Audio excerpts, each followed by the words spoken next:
Hello and welcome my dear student on calculus channel. I see you were waiting for me a long time. So बेटे आज अब आपका इंतजार खत्म होता है और मैं आप लोगों के लिए लेकर आया हूँ एनसीईआरटी क्लास 12 का chapter number first relation and function. तो बेटे आज इस रिलेशन एंड फंक्शन में अपन कवर कर पाएंगे कि एक संबंध यानी कि जो रिलेशन है वो कितने टाइप का होता है और जो यानी कि कुछ बेसिक चीजें जो आप 11th में पढ़ चुके हो किसके बारे में, रिलेशन के बारे में।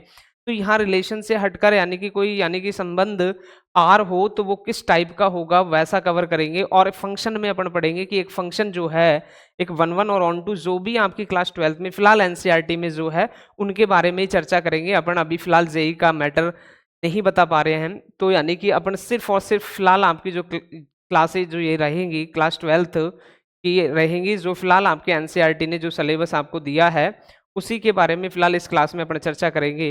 वैसे मैं आपको बता दूं इस चैनल पर सारी क्लासें 8 से 12 तक रहनी है तथा 11-12 के साथ जेई और नीट का भी आप लोगों का रहेगा, ऑल कॉम्पिटिटिव एग्जाम भी यहाँ रहेंगे। बीएससी एमएससी की जितने भी क्लासें होंगे हमारे प्लेटफॉर्म पर आपको अवेलेबल रहेंगी। तो बेटे फिलहाल अपन सिर्फ और सिर्फ क्लास 12 का chapter number first relation and function जितना यानी कि एनसीईआरटी ने आपको फिलहाल दिया है, क्योंकि फिलहाल आपके एग्जाम नियर है तो एग्जामों को देखते हुए सारी चीजें आप लोगों को बताई गई हैं। तो देखिए बेटे रिलेशन एंड फंक्शन में जो अपन पढ़ने वाले हैं वो क्या चीजें पढ़ने वाले हैं।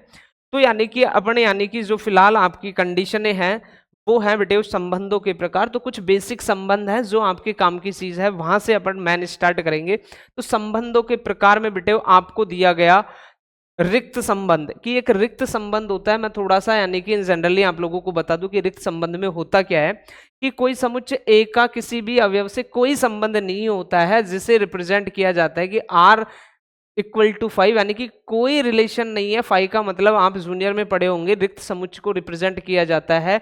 मीनिंग आपका कोई भी समुच्चय ए से ए में कोई भी संबंध नहीं बनाए उसको क्या कहते हैं, रिक्त समुच्चय। इसके बाद आता है यूनिवर्सल यानी कि सार्वत्रिक संबंध। क्या होता है, तो समुच्चय ए का प्रत्येक अवयव यानी कि सारे अवयवों से क्या बनाता हो, संबंध बनाता हो, अर्थात आर इक्वल टू क्या लिखा जाए, ए क्रॉस ए।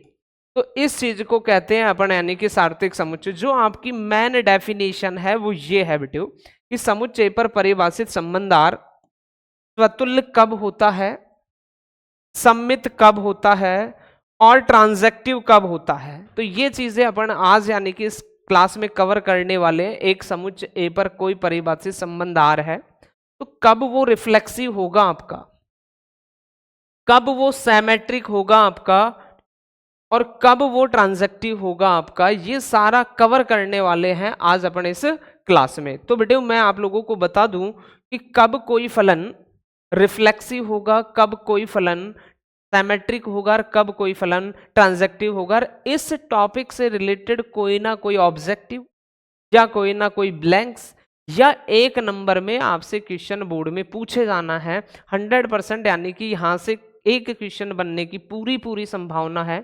तो देखिए बेटे मैं आपको बताऊं कि एक स्वतुल्य संबंध क्या होता है। रिफ्लेक्सिव,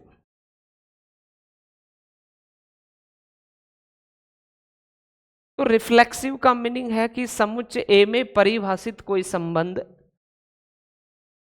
ए बिलोंग्स टू ए स्वतुल्य कहलाता है यदि a comma A belongs to R. इसको दूसरे शब्दों में रिप्रेजेंट कर सकते हैं कि ए रिलेटेड टू ए, ऐसा भी लिख सकते हैं कि स्वतुल्य का मतलब कि कोई भी सेट आपको दिया गया उसका प्रत्येक अवयव का स्वयं का रिलेशन किससे होना चाहिए, स्वयं से। तो ए बिलोंग टू ए के लिए प्रत्येक अवयव का संबंध किससे होना चाहिए, स्वयं से होना चाहिए। वो आपका क्या कहलाता है, स्वतुल्य कहलाता है। वैसे मैं आपको डेफिनेशन बताऊं स्वतुल्य की, तो स्वतुल्य के लिए आपको कहा यदि प्रत्येक ए बिलोंग टू ए के लिए a comma A belong to R, कि कोई भी सेट ए का एलिमेंट है उसका स्वयं का रिलेशन किससे होना चाहिए, स्वयं से होना चाहिए। तो अपन कह पाएंगे कि आपका जो संबंध है वो कैसा है, स्वतुल्य है। ए बिलोंग टू ए के लिए, और ए बिलोंग टू ए का मतलब प्रत्येक अवयव ए बिलोंग टू ए के लिए। फॉर इजी अपन एक एग्जाम्पल से समझते हैं कि आपको मान लीजिए कोई सेट दिया गया ए इक्वल टू 1 2 3 और आपसे एक रिलेशन दिया गया। तो अगर कोई सेट ए दे रखा है तो यहां लिखा ए बिलोंग टू ए के लिए प्रत्येक अवयव ए के लिए स्वयं का रिलेशन किससे होना चाहिए, स्वयं से होना चाहिए। तो अपन कहेंगे कि वो जो आपका रिलेशन है, जो संबंध है, वो कैसा होगा, स्वतुल्य होगा, रिफ्लेक्सिव होगा। तो मान लीजिए कल को आपको कोई सेट ए इक्वल टू दे दिया 1 to 1, तो ये आपका स्वतुल्य कहलाएगा कब, यदि इसके ईच एलिमेंट, अब ईच एलिमेंट का मतलब इस सेट से ए में कितने अवयव दिए गए, 3 अवयव दिए गए, तीनों के तीनों अवयवों का स्वयं के साथ रिलेशन होना चाहिए, स्वयं का। मीनिंग 1 है तो 1 का रिलेशन 1 से होना चाहिए, 2 है तो 2 का रिलेशन 2 से होना चाहिए, 3 है तो 3 का रिलेशन 3 से होना चाहिए। अगर कल को ए है और रिलेशन ऐसा हो, कैसा कि 1, 1, 2, 2, 3, 3, यदि ऐसा रिलेशन आपको गिवन है तो अपन कहेंगे कि इसमें जितने भी एलिमेंट थे प्रत्येक एलिमेंट का स्वयं के साथ कैसा रिलेशन रहा है, स्वयं से रिलेशन रहा है। मीनिंग आपका जो भी यानी कि रिलेशन है वो कैसा कहलाया बेटा, रिफ्लेक्सिव रिलेशन कहलाया। अब बेटा रिफ्लेक्सिव रिलेशन की ये कहानी, अब मान लीजिए कल को ऐसा होता कि ये सेट दिया R इक्वल टू 1, 1 दे दिया, 2, 2 दे दिया, सिर्फ और सिर्फ ऐसा दे दिया, तो क्या ये रिफ्लेक्सिव हो सकता है, स्वतुल्य हो सकता है? तो ऐसी स्थिति में आपका फंक्शन रिफ्लेक्सिव नहीं होगा, क्योंकि आपकी डेफिनेशन कहती है कि प्रत्येक ए बिलोंग्स टू ए के लिए स्वयं का रिलेशन किससे होना चाहिए, स्वयं से। यानी कि जो भी सेट ए है उसके प्रत्येक अवयव का संबंध किससे हो, स्वयं से हो, तभी। तो यानी कि एलिमेंट 1 का 1 से हो गया, अच्छी बात है, 2 का 2 से हो गया, अच्छी बात है, बट 3 का 3 से इस रिलेशन में रिलेशन नहीं आया। दैट इज, जो दिया गया फंक्शन है वो आपका क्या नहीं है, रिफ्लेक्सिव नहीं है, स्वतुल्य नहीं है। तो ये कहानी होती है बेटा किसकी, स्वतुल्य की। अब समझते हैं बेटे उस सम्मित को। तो सम्मित में एक बार तो मैं आपको डेफिनेशन दिखा दूं कि यहां यानी कि आपको एक किताबी ज्ञान दिया गया कि सम्मित कहलाता है यदि समस्त A1, A2 belong to a के लिए A1, A2 belong to R से A2, A1 belong to R प्राप्त होता है, तो वो फलन क्या कहलाता है, सम्मित। अब बात को समझना कि ये लैंग्वेज आपसे कहना क्या चाह रही है कि मान लीजिए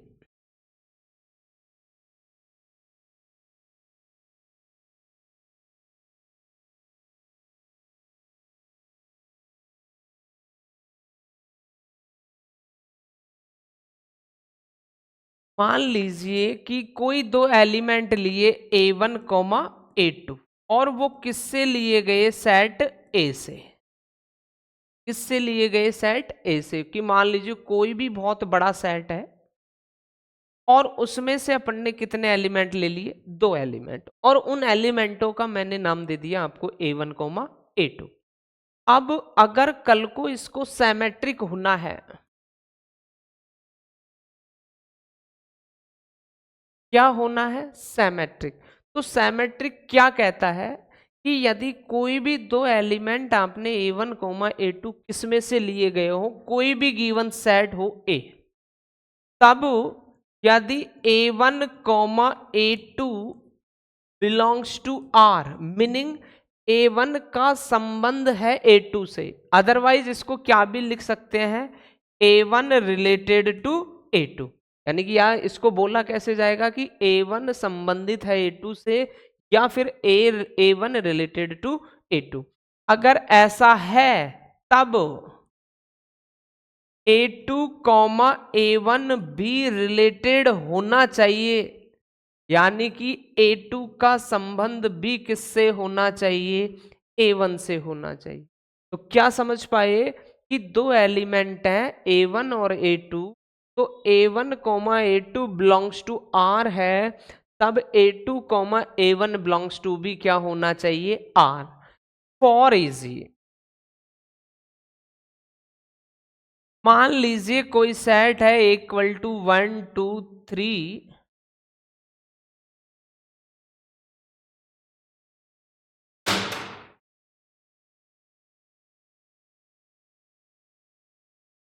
one comma two comma three comma four, ये एक यानी कि कोई सेट है, और आपको एक रिलेशन दिया गया R equal to 1 comma two, 2 comma 1,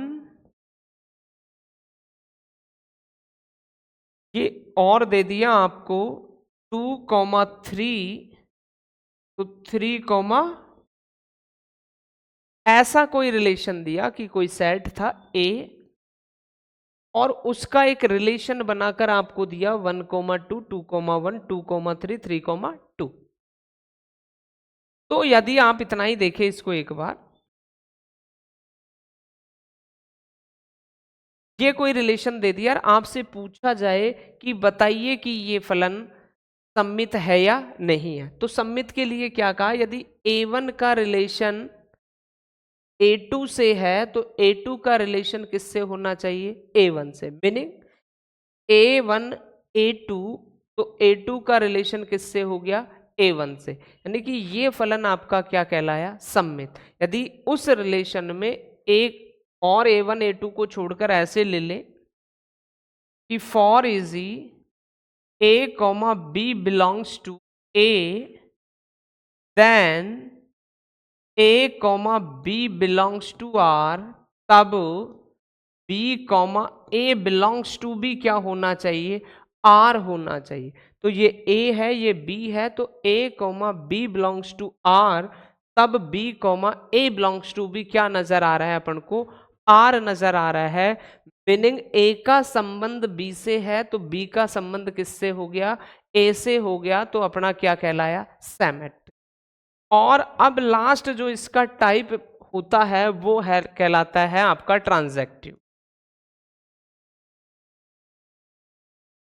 इसको बोलते हैं संक्रामक। तो बेटे उस संक्रामक की क्या कहानी होती है, मान लीजिए A comma B comma C belongs to A, कि कोई अपने पास तीन एलिमेंट है A comma B comma C belongs to A, कि ये तीन जो अवयव हैं किसी सेट A से लिए गए। तो सैमेट्रिक के लिए क्या कहानी पढ़नी होगी कि A comma B belongs to R and B comma C belongs to R। बात को ध्यान से समझना, यहां लिखा है मैंने एंड, कि A का संबंध B से और B का संबंध किससे हो, A से हो। ये नेसेसरी है, A का B से और B का किससे हो, C से हो। तब यदि A का रिलेशन किससे हो जाए, C से हो जाए, A का रिलेशन किससे हो जाए, C से हो जाए, तो अपन कहेंगे कि वो जो आपका फंक्शन है वो कैसा है, ट्रांजैक्टिव। अब इसमें एक स्पेशल रिमार्क और याद रखना है, ये सबसे इंपॉर्टेंट चीज है। और वो रिमार्क आपका क्या है बेटे, कि जैसे मैंने अभी आप लोगों को बताया कि A का संबंध B से और B का संबंध C से हो, तभी चेक करेंगे कि A का संबंध किससे होना चाहिए, C से। और यदि A का संबंध C से हो जाता है उस रिलेशन में, तो अपन कहेंगे कि जो आपका रिलेशन है वो कैसा रिलेशन है, ट्रांजैक्टिव रिलेशन है, संक्रामक रिलेशन है। और जो रिमार्क मैं आप लोगों को बताने जा रहा हूं वो इंपॉर्टेंट है, और वो इंपॉर्टेंट चीज क्या है कि कल को मान लीजिए कोई रिलेशन आपको दिया जिसका संबंध A का संबंध किससे है, B से है, A का संबंध किससे है, B से, और उस रिलेशन में B का संबंध किससे नहीं मिलता है आपको, C से नहीं मिलता है। तो ऐसी स्थिति में अपन को ये रिलेशन चेक करने की आवश्यकता नहीं होती।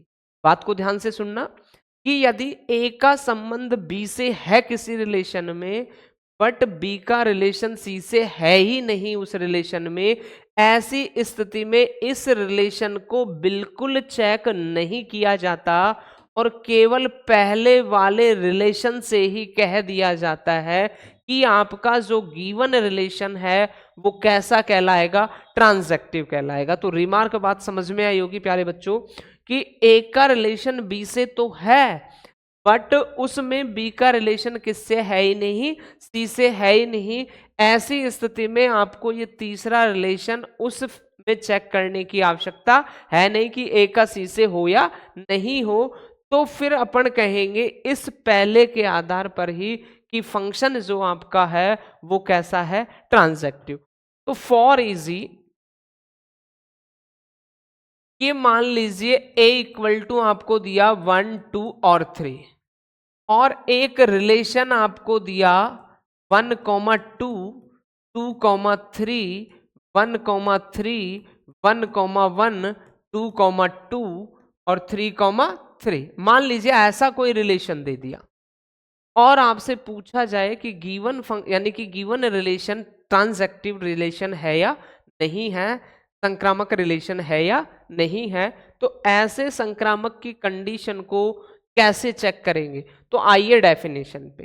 डेफिनेशन कहती है कि ए का संबंध बी से और बी का संबंध किससे मिले, सी से मिले। तो देखते हैं ए का संबंध बी से और बी का संबंध किससे मिला, सी से। तो आपको 100% चेक करना पड़ेगा कि ए का सी से। तो ए क्या रहा आपका एलिमेंट 1 और सी क्या रहा आपका एलिमेंट 3, मीनिंग 1 का किससे भी है, 3 से भी है।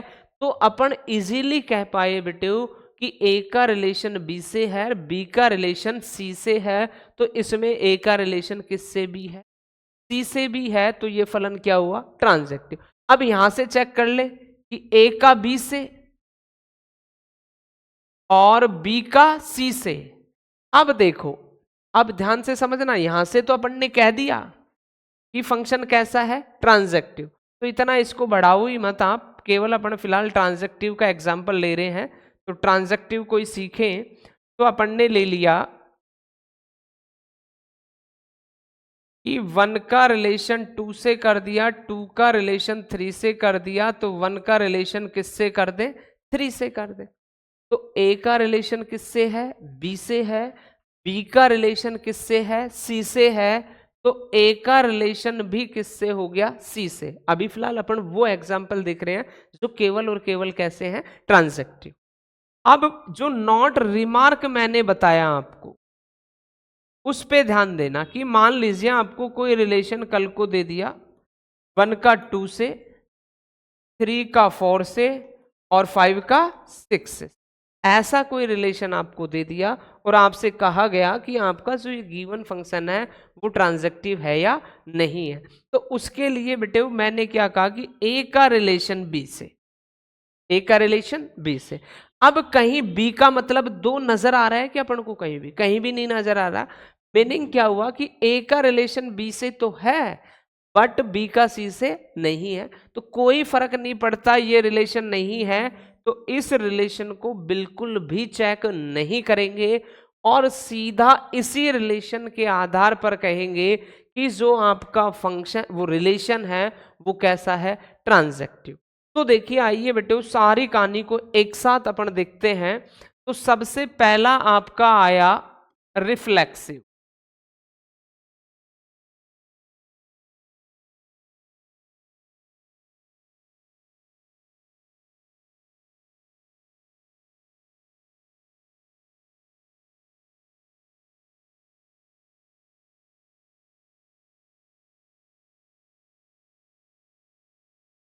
पहला अपना आया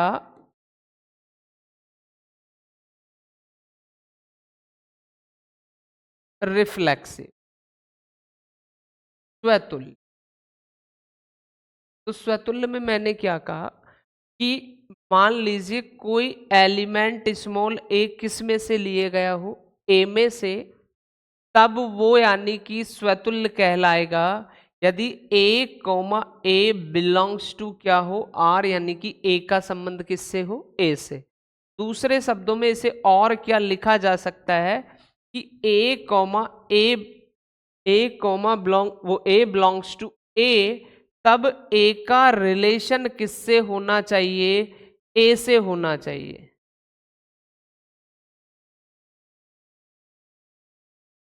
तब ए का रिलेशन किससे होना चाहिए, ए से। तो यानी कि स्वतुल्य की कहानी को या तो ऐसे रिप्रेजेंट कर दे या ऐसे रिप्रेजेंट कर दे। इसके बाद बेटे आपका आता है सिमेट्रिक।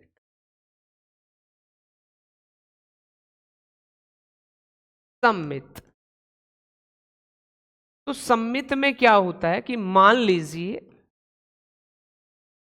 कि ए कॉमा बी बिलोंग्स टू ए, कि कोई दो एलिमेंट है ए कॉमा बी जो किस में से लिए गए हैं, कोई सेट ए में से लिए गए हैं, तो ये सिमेट्रिक कहलाएगा यदि a comma B belongs to R, तब b comma A belongs to B क्या होना चाहिए, आर।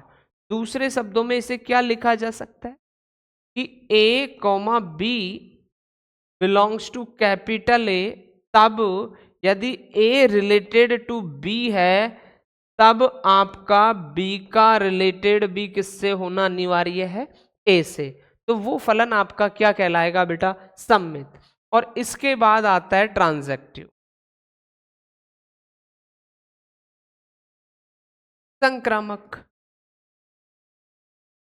तो संक्रामक में अपन ने क्या पढ़ा कि मान लीजिए a comma B comma C belongs to capital A, कि कोई तीन अवयव हैं a comma B comma c जो किस में से लिए गए हैं, ए में से लिए गए हैं।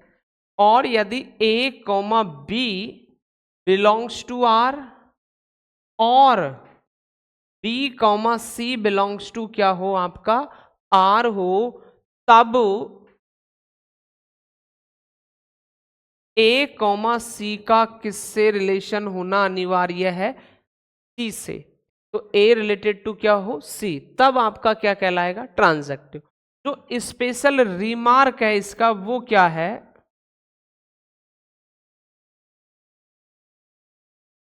तो बेटा इसका रिमार्क कहता है अपन से कि कल को यदि a comma B belongs to R है, बट बी कॉमा सी उस फंक्शन में रिलेशन है ही नहीं, कि b comma c not belong to R, तब अपन को ये चीज चेक करनी नहीं है कि ए comma C belongs to R, ये बिल्कुल चेक ही नहीं करना, नो चेक। इसको चेक ही नहीं करना है कि ए का सी से रिलेशन है भी कि नहीं है। सिर्फ और सिर्फ पहली कंडीशन के आधार पर ही अपन कहेंगे कि फलन क्या है आपका, संक्रामक है। तो ये एक टाइप था जो आप पूरे आपकी एनसीईआरटी क्लास 12th के 1.1 लेसन में पढ़ने वाले हो। और पूरे 1.1 में बेटा ये ही कहानियां पढ़ोगे आप कि कब फंक्शन आपका यानी कि रिफ्लेक्सिव होगा, स्वतुल्य होगा, कब आपका फलन सममित होगा, सिमेट्रिक होगा, कब आपका फलन ट्रांजैक्टिव यानी कि संक्रामक होगा। और बेटा जो पहला चैप्टर है ये एनसीईआरटी क्लास 12th का, ये सारा थ्योरेटिकल बेस है, यानी कि इनमें सवालों को जब करेंगे तो लैंग्वेज प्लस एग्जाम्पल के माध्यम से अपन को समझाना है कि किस तरीके से ये फलन स्वतुल्य सममित संक्रामक है या नहीं है। तो आइए बेटे करते हैं सवालों को, किस तरीके के सवाल आपको इस एक्सरसाइज में मिलने वाले हैं। तो देखना बेटा इसमें तो आपकी एनसीईआरटी का ही क्वेश्चन नंबर मैं सेकंड देखता हूं। तो सेकंड को एक बार पढ़ लेते हैं अच्छे से कि क्या सवाल में लिखा है। तो आपसे कहा मान लीजिए कि टी किसी समतल में स्थित समस्त त्रिभुजों का समुच्चय है, कि कैपिटल टी है ऑल सेट्स ऑफ ट्रायंगल, कि जितने भी ट्रायंगल आपको मिले हैं उन सभी का सेट्स है कैपिटल टी। मीनिंग दुनिया में जितने भी ट्रायंगल चलते होंगे, जितने भी त्रिभुज चलते होंगे, उन सब का सेट्स क्या है आपका, कैपिटल टी है। और आगे फिर उसने कहा कि उनमें उसने एक रिलेशन दिया कि कि सभी त्रिभुजों में क्या दिया गया, एक रिलेशन, और वो रिलेशन बेटे वो आपको क्या दिया, ध्यान से समझना, ये ही सबसे इंपॉर्टेंट चीज। और क्या लैंग्वेज होगी, किस तरीके से इसे लिखा जाएगा, अगर एग्जाम में ऐसे टाइप का क्वेश्चन आता है तो उसने रिलेशन दिया कि T1 coma T2 such that T1 coma T2 के सर्वांग सम है, यानी कि मैन जो रिलेशन है वो ये है, सर्वांग सम।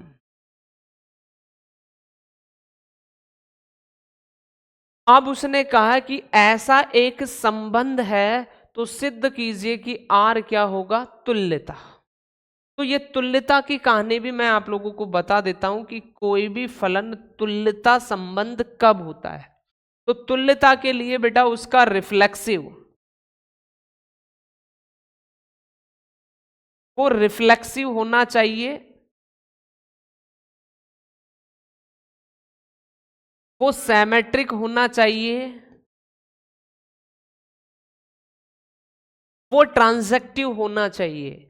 यानी कि अगर वो आपका रिलेशन रिफ्लेक्सिव, सिमेट्रिक और ट्रांजैक्टिव है तब उसे कहा जाएगा कि गिवन फंक्शन जो आपका है वो कैसा है, तुल्यता। तो बात समझ में आ गई होगी कि आपसे कहा है कि एक रिलेशन ये है, सिद्ध करना है ये कि जो आर का मीनिंग रिलेशन जो आपका है वो तुल्यता है, मीनिंग आपका जो रिलेशन रिफ्लेक्सिव, सिमेट्रिक और क्या रहना है, ट्रांजैक्टिव। तो आइए बेटे करते हैं सवाल को, कि सवाल को किस तरीके। तो इन सवालों में मेन चीज है लैंग्वेज, कि लिखना कैसे है। तो आप बेटे स्टार्ट करोगे, सबसे पहले लिखते हैं स्वतुल्य।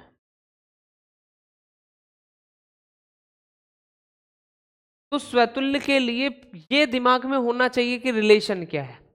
तो आपको सारी बातें टी है कि टी जो आपको दिया गया,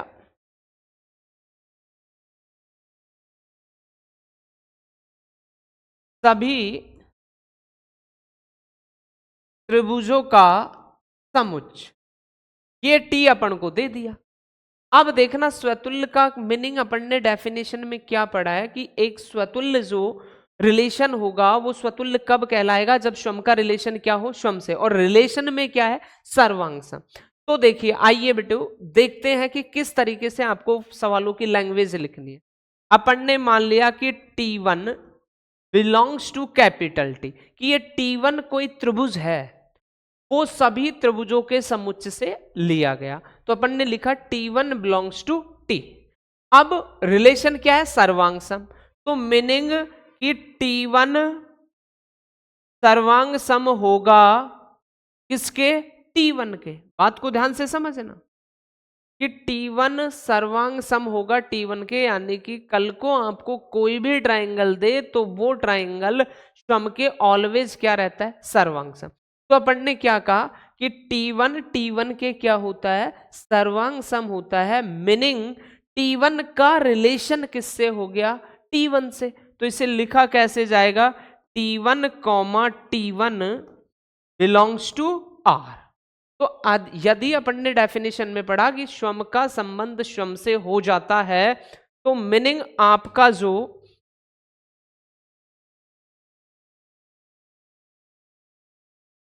जो भी रिलेशन होगा वो कैसा होगा, स्वतुल्य, पहली लैंग्वेज। फिर लिखोगे आप सम्मित। क्या लिखोगे, सम्मित। तो देखना बेटे उस सम्मित की क्या कहानी होनी है। सम्मित के लिए जो भी चीज है, तो अपन ने दो त्रिभुज ले लिए T1 कॉमा T2, और वो किस में से ले लिए, जितने भी त्रिभुज आपको दिए गए सभी त्रिभुजों के समुच्चय कैपिटल टी से। अब लैंग्वेज को समझना कि T1 समरूप होगा यदि किसके, T2 के। तो अपन कहेंगे कि T2 भी समरूप होगा किसके, T1 के। T2 भी किसके समरूप होगा, कि यदि एक वस्तु दूसरे के समरूप है तो दूसरी पहली के समरूप होगी। तो मीनिंग क्या हुआ कि यदि T1 का रिलेशन है T2 से, तब T2 का रिलेशन भी होगा किससे, T1 से। तो लिखने का क्या तरीका, T1 comma T2 belongs to R then T2 comma T1 belongs to R। तो यानी कि क्या भी हो गया, ये सम्मित भी हो गया। अब बात आती है बेटे अपने पास ट्रांजैक्टिव की। तो देखना ट्रांजैक्टिव के लिए संक्रामक के लिए अपन को कितनी चीजें लेकर चलनी पड़ेंगी, जैसे वहां लैंग्वेज में मैंने बताया A comma B comma C। तो यहाँ ट्रायंगल है, तो अपन ने ले लिया T1 T2 T3 belongs to capital T। जो भी आपका मेन सेट है, मेन सेट को जो भी नाम दिया गया, T दिया गया, A दिया गया, B दिया गया, C दिया है, जो भी उस चीज में से लेना है। तो अब ये क्या कह रहा है, बात को समझना कि T1 सर्वांग सम है T2 के, कि कल को मान लीजिए कि T1 किसके सर्वांग सम है, T2 के, तथा T2 किसके सर्वांग सम है, T3 के। बात को समझना कि T1 T2 के सर्वांग सम और T2 T3 के सर्वांग सम, तब 100% T1 भी सर्वांग सम होगा किसके, T2 के, वो T3 के।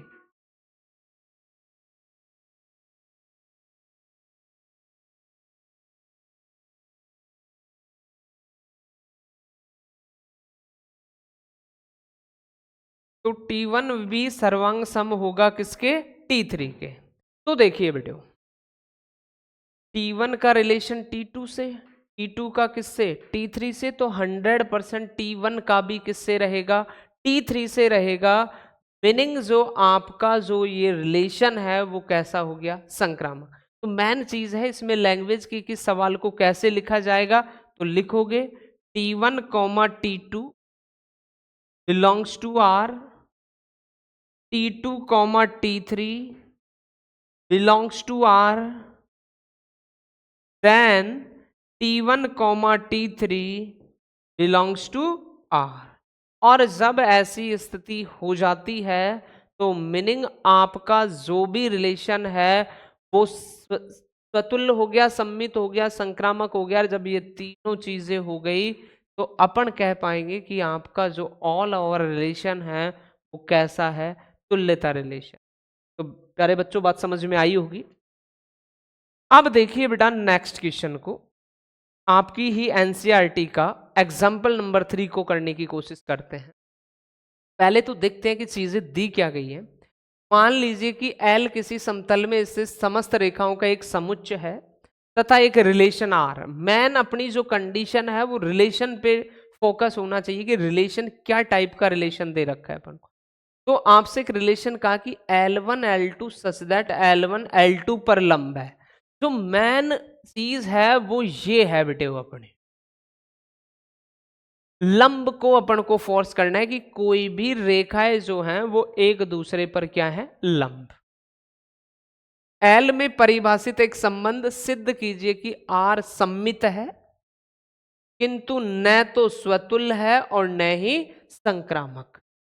ये चीज बताना है आपको कि यदि अगर कल को दो रेखाएं हो और वो दोनों रेखाएं एक दूसरे पर क्या हो, परपेंडिकुलर हो, तो वो आपका सम्मित तो होगा बट ना तो स्वतुल्य होगा ना ही क्या होगा, संक्रामक। तो बेटा क्या लैंग्वेज लिखनी है अपन को, इस बात को देखना है, क्योंकि ये जितने भी रिफ्लेक्सिव सिमेट्रिक ट्रांजैक्टिव के जितने भी क्वेश्चन है वो मैक्सिमम थ्योरेटिकल क्वेश्चन है। इनकी थ्योरी कैसे लिखी जाएगी, कैसे अपन को दिखाया जाएगा कि यस रिफ्लेक्सिव सिमेट्रिक और ट्रांजैक्टिव। तो देखो बेटे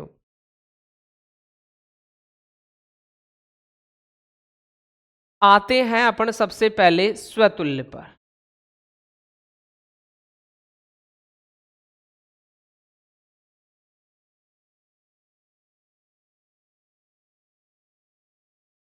तो रिफ्लेक्सिव के लिए मैंने क्या कहा, सिर्फ और सिर्फ एक एलिमेंट। तो उसके लिए तो अपन को L1 कोमा L2 एल में परिभाषित एक संबंध, एक सेट है जो समस्त क्या है, रेखाएं। तो इसको भी लिख लें कि एल जो आपका है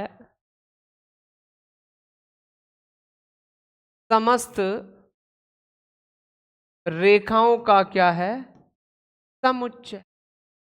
अब देखना रिफ्लेक्सिव के लिए कि मैंने कोई L1 एक रेखा ली जो किसको बिलोंग करती है, कैपिटल एल को। जो भी मैक्सिमम आपका सेट है उसको क्या बिलोंग कर रहा है, आपका कैपिटल एल बिलोंग कर रहा है। ये कैपिटल एल से अपन ने ले लिया। अब जो रिलेशन है उस पे ध्यान रखो आप तो, कि कोई भी रेखा स्वयं पर कभी क्या हो सकती है, लंब। इम्पॉसिबल है कि ऐसा कभी हो ही नहीं सकता कि मान लीजिए कल को ये रेखा है तो ये रेखा स्वयं पर ही क्या हो जाए, लंब हो जाए। तो यानी कि लंब नहीं होती, हो सकता है ये रेखा इस रेखा के क्या तो हो सकती है, समांतर। तो मीनिंग कि L1 लंब नहीं होगी L1 के। ये मैंने परपेंडिकुलर उसे कैंसिल किया है कि कोई भी रेखा स्वयं के ऊपर कभी भी लंब हो ही नहीं सकती। तो L1 लंब नहीं है L2 के, मीनिंग L1 का रिलेशन नहीं है L2 से, वो L1 से। तो L1 comma L1 not belongs to R, कि L1 का संबंध नहीं है L1 से। तो यानी कि ये जो आपका रिलेशन है वो स्वतुल्य नहीं है। तो जो भी आपका रिलेशन है, रिलेशन आर नॉट रिफ्लेक्सिव।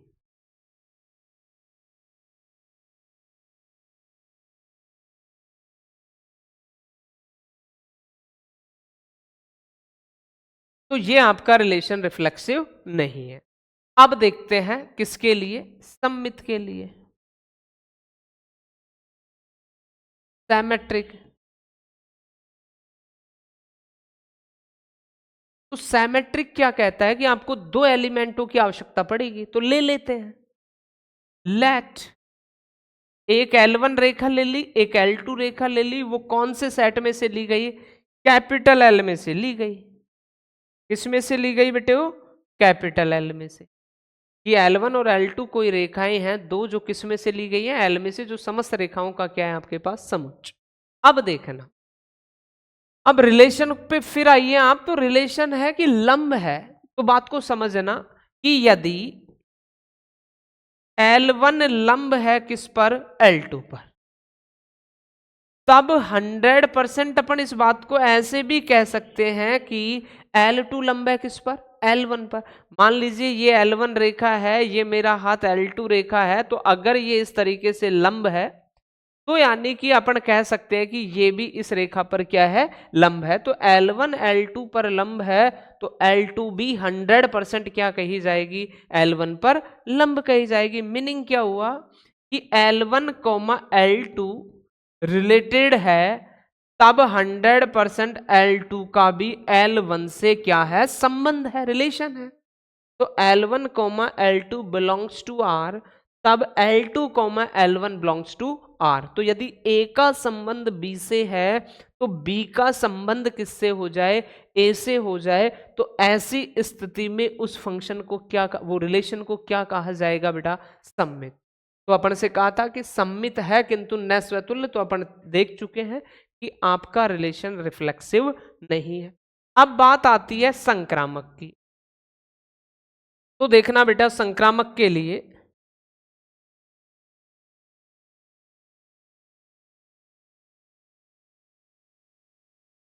इस संक्रामक के लिए क्या कहानी होनी है अपनी, ट्रांजैक्टिव के लिए।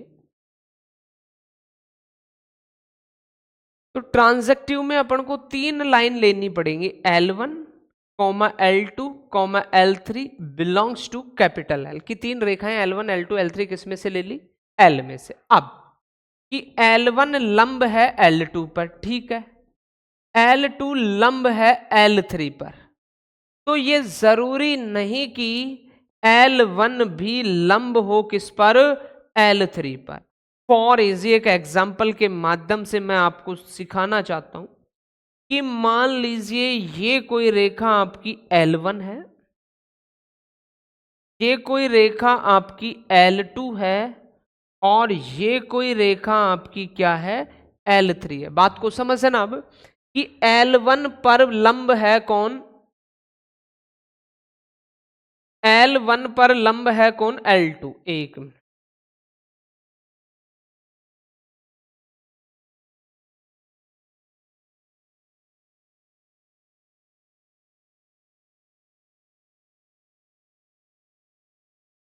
ये L1 दे दी,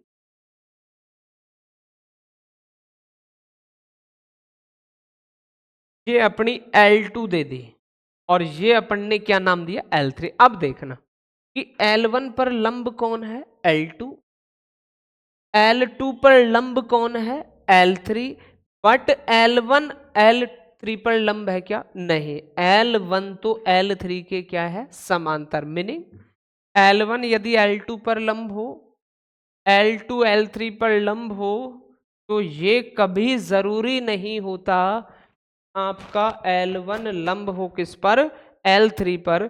तो देखो बेटे, वो अपन देख पा रहे हैं इजीली कि ये L1, इस रेखा को नाम दिया मैंने L2, और इस रेखा को नाम दिया मैंने L3।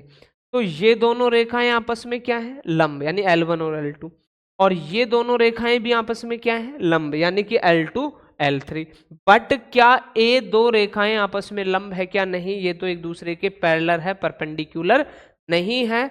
तो अपन से जो बात कही थी कि सम्मित तो है किंतु न स्वतुल्य और न ही संक्रामक, तो अपन ने देखा ये सम्मित तो हुआ लेकिन न तो स्वतुल्य हुआ और न ही संक्रामक हुआ। आगे बढ़ते हैं बेटू।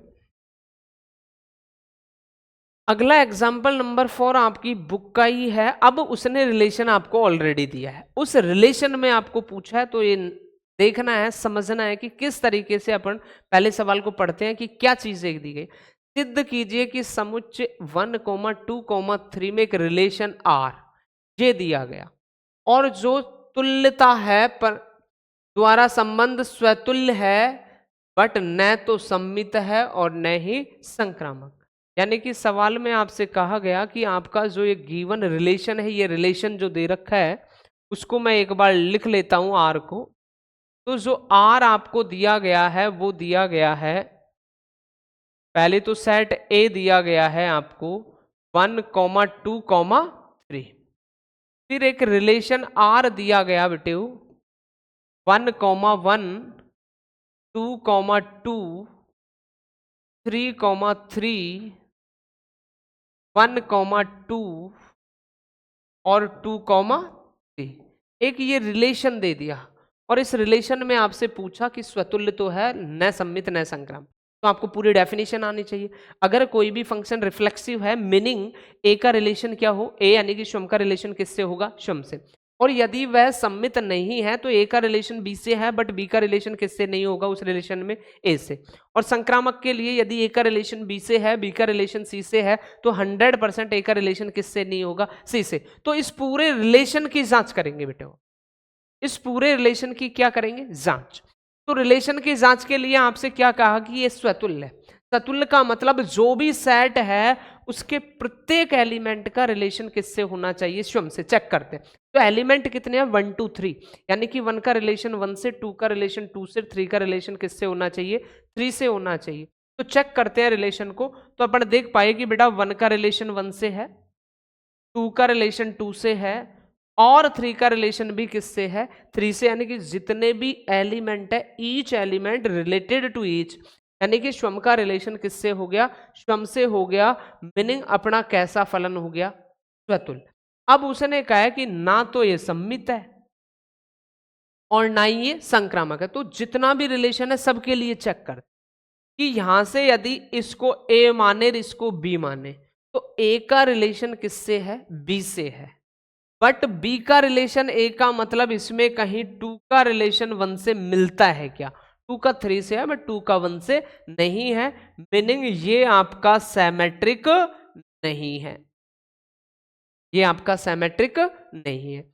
अब यानी कि सम्मित की कहानी होगी। अब संक्रामक के लिए आपने क्या पढ़ा कि ए का बी से हो, बी का सी से हो, तो ए का किससे होना चाहिए, सी से। तो देखते हैं कि ए का रिलेशन किससे है, बी से, बी का रिलेशन किससे है, सी से। ए का 1 है, बी का मान 2 है, तो ऐसे ही बी होना चाहिए, तो बी का मान कितना होना चाहिए 2। तो ए का रिलेशन किससे, बी से, वेरी गुड। बी का रिलेशन किससे, सी से। अब ए तो आपका क्या है 1 और सी आपका क्या है 3, तो 1 का 3 से इस पूरे रिलेशन में कहीं रिलेशन है क्या, तो 1 का 3 से इस पूरे रिलेशन में कहीं भी रिलेशन नहीं है, मीनिंग ये आपका ट्रांजैक्टिव भी नहीं है। तो बेटे ये अगर ऐसे टाइप के क्वेश्चन आते हैं तो बड़े आसान है, उनमें लैंग्वेज नहीं, सिर्फ उस रिलेशन को चेक करना है। अब अगर मान लीजिए इसको लिखना पड़े तो कैसे लिखोगे? तो स्वतुल्य के लिए कि यानी कि ईच एलिमेंट हैव, तो यानी कि 1,1 related to R, 2,2 related to R, 3,3 related to R. तो यानी कि सबका रिलेशन हो गया। तो यानी कि क्या कह दिया? स्वतुल्य। सम्मित में क्या करोगे कि आप लिखोगे 1 का रिलेशन 2 से है लेकिन 2,1 नॉट बिलोंग्स टू आर, अर्थात इसका रिलेशन इससे नहीं है, तो ये सम्मित नहीं है। संक्रामक के लिए क्या लिखोगे?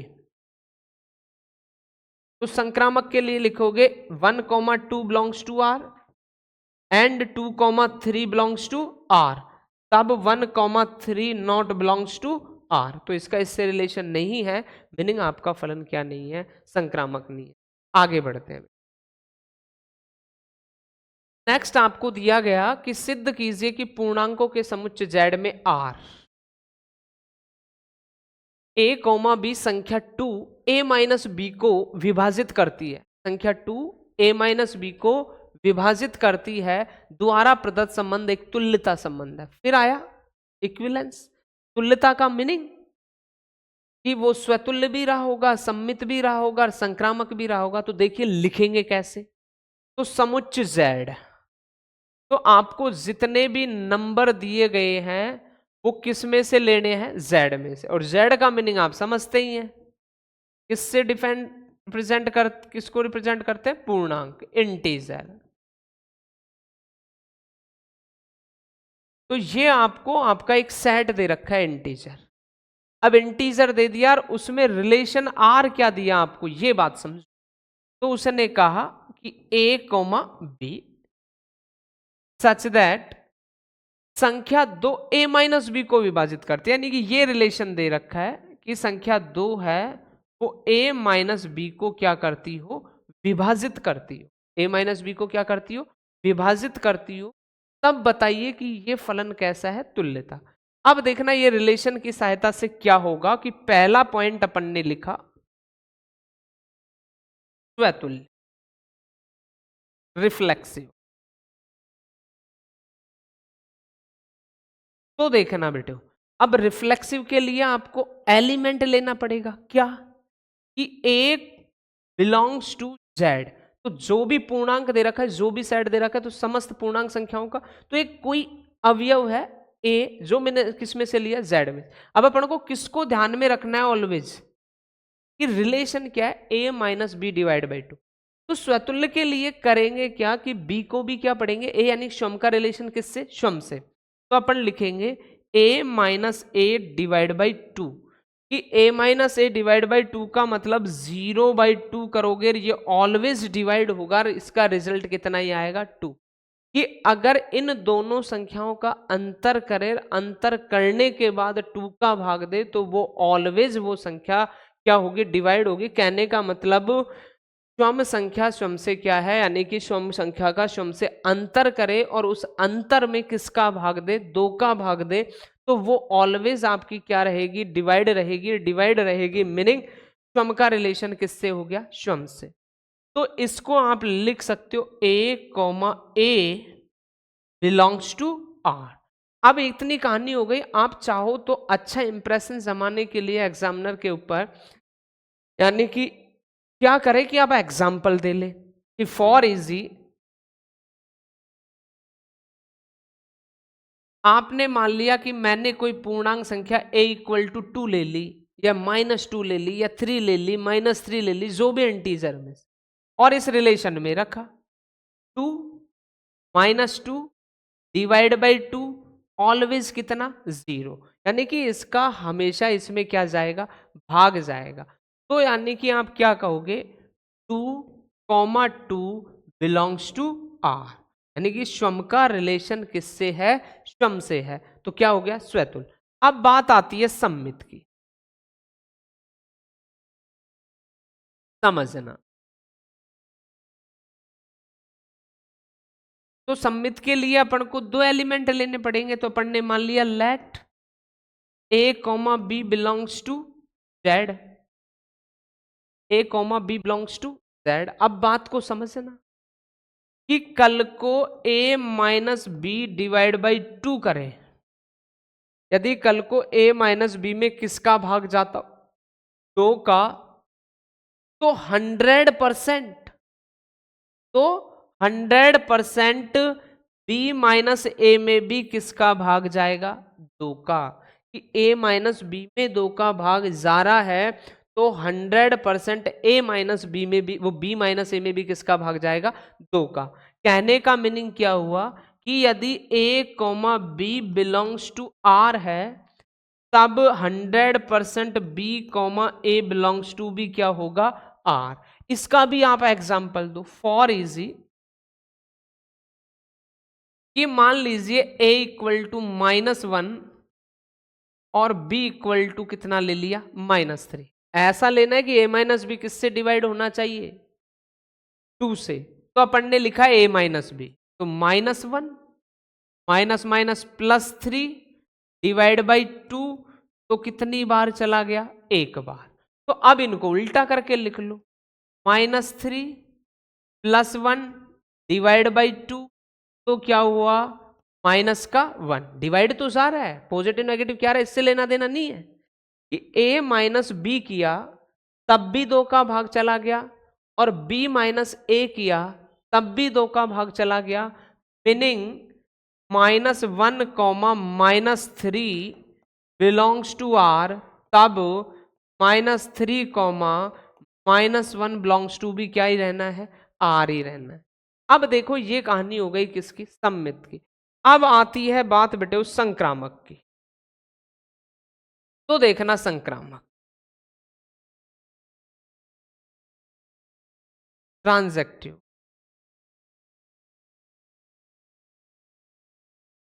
तो ट्रांजैक्टिव में कितने एलिमेंट लेने पड़ेंगे, 3। a comma B comma C belongs to all over set किसका है, z का है। अब क्या करूं कि यदि a comma B belongs to r हो और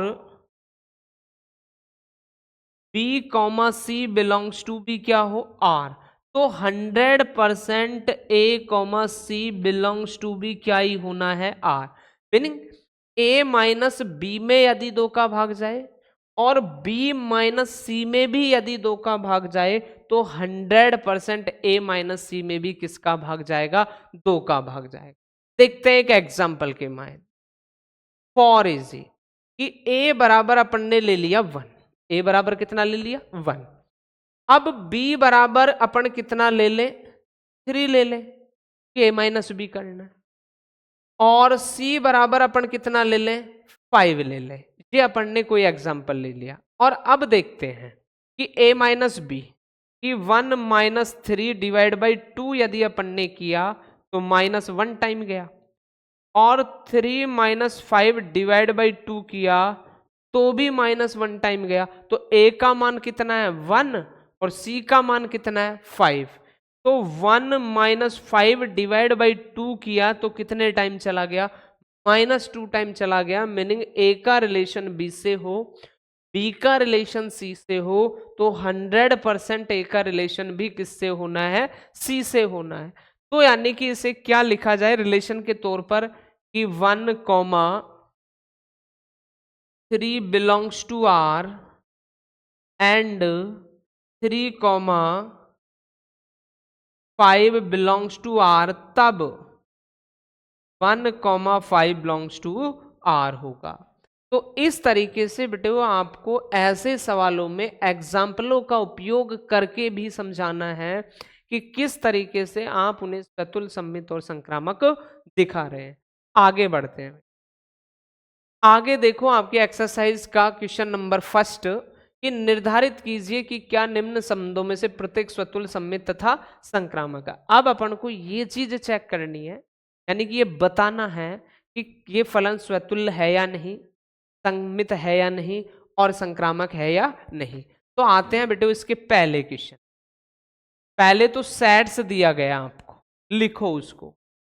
तरीके देखो क्या होंगे इन लैंग्वेजों कि 1 2 3 4 डॉट डॉट डॉट 14 और एक रिलेशन आर दिया गया, लिखो उसको कि पहले x का मान लिखा जाएगा बाद में y का मान, सच दैट लिखा कहां से जाएगा 3x माइनस वाई बराबर 0 वाले इक्वेशन।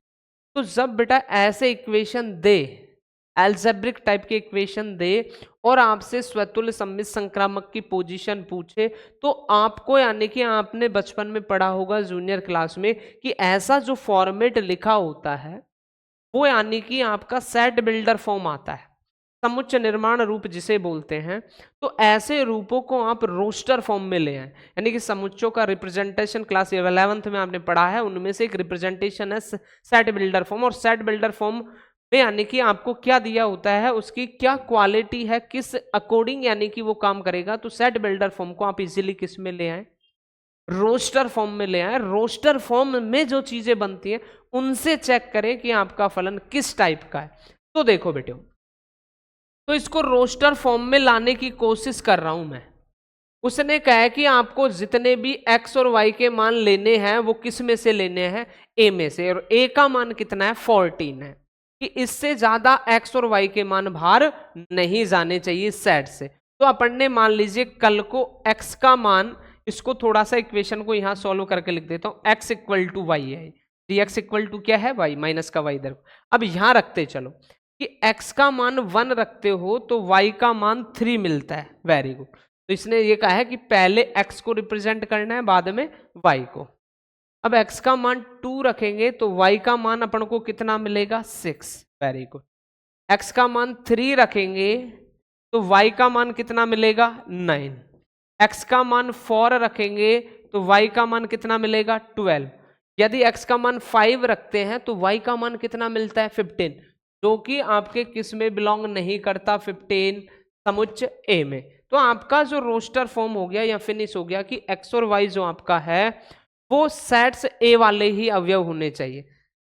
अब देखना बेटे, ये रोस्टर फॉर्म बन गया। इसमें आपसे पूछा कि आपका जो ये है स्वतुल्य है, सम्मित है तथा संक्रामक है। अपन को ये निर्धारित करना है, यानी कि ये बताना है ये चीज कि ये तीनों में से क्या है क्या नहीं है।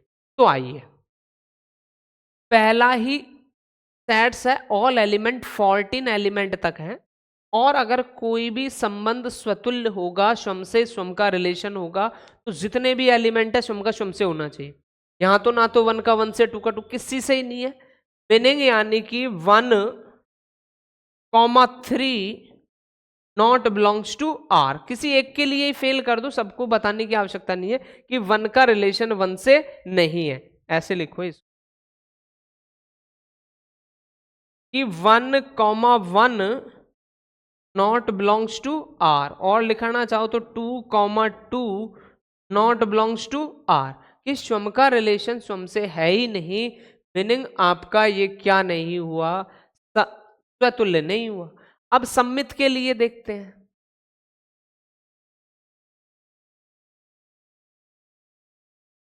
तो सम्मित में क्या कहता है कि यदि ए का रिलेशन बी से है तो बी का किससे होना चाहिए, सी से। देखते हैं, ए का रिलेशन किससे है, बी से, तो 3 का किससे होना चाहिए, 1 से, यानी कि बी का किससे होना चाहिए, ए से होना चाहिए। तो 3 का तो किससे पहुंच गया, 9 से। तो यानी कि आप लिखोगे 1,3 belongs to R but 3,1 not belongs to R, यानी कि ये आपका क्या भी नहीं हुआ, सम्मित भी नहीं हुआ, यानी कि सम्मित नहीं है। अब बात आती है संक्रामक, इसकी कंडीशन आती है संक्रामक की। तो देखते हैं बेटे संक्रामक को। संक्रामक क्या कहता है, यदि ए का रिलेशन किससे हो, बी से, और बी का रिलेशन किससे हो, सी से, तो इस ए का रिलेशन किससे होना चाहिए, सी से। बात को समझना, ए के स्थान पर 1 है, बी के स्थान पर 3 है, तो बी वापस कहाँ है 3,9, इसलिए इसको कि ए का रिलेशन बी से, यानी 1 का 3 से, तो 3 का किससे 9 से, तो अब 1 का किससे होना चाहिए 9 से। तो आप क्या लिखेंगे 1,3 belongs to R and 3,9 belongs to R but 1,9 not belongs to R, तो यानी कि फलन आपका क्या नहीं है, संक्रामक भी। तो ना तो स्वतुल्य हुआ, ना सम्मित हुआ, ना ही संक्रामक हुआ। तो अब देखते हैं बेटे, ये तो कहानी हुई फर्स्ट की। अब आते हैं सेकंड पर, और सेकंड में क्या कहा गया, प्राकृत संख्याओं के समुच्चयन में, यानी कि अब आपको ऑल ओवर जो सेट दिया है वो नेचुरल नंबरों का दिया, और उसमें एक रिलेशन दिया गया। और रिलेशन क्या दिया गया कि x कोमा वाई की फर्स्ट में x की वैल्यू और बाद में y की वैल्यू, कौन से रिलेशन के हिसाब से, y equal to X plus 5 के रिलेशन के हिसाब से। कब कि x का मान क्या होना चाहिए, 4 से छोटा ही होना चाहिए। x का मान यानी कि natural number plus less than 4, यानी कि 1, 2 और 3 काउंट करोगे। तो देखिए बेटे, करते हैं सवाल को।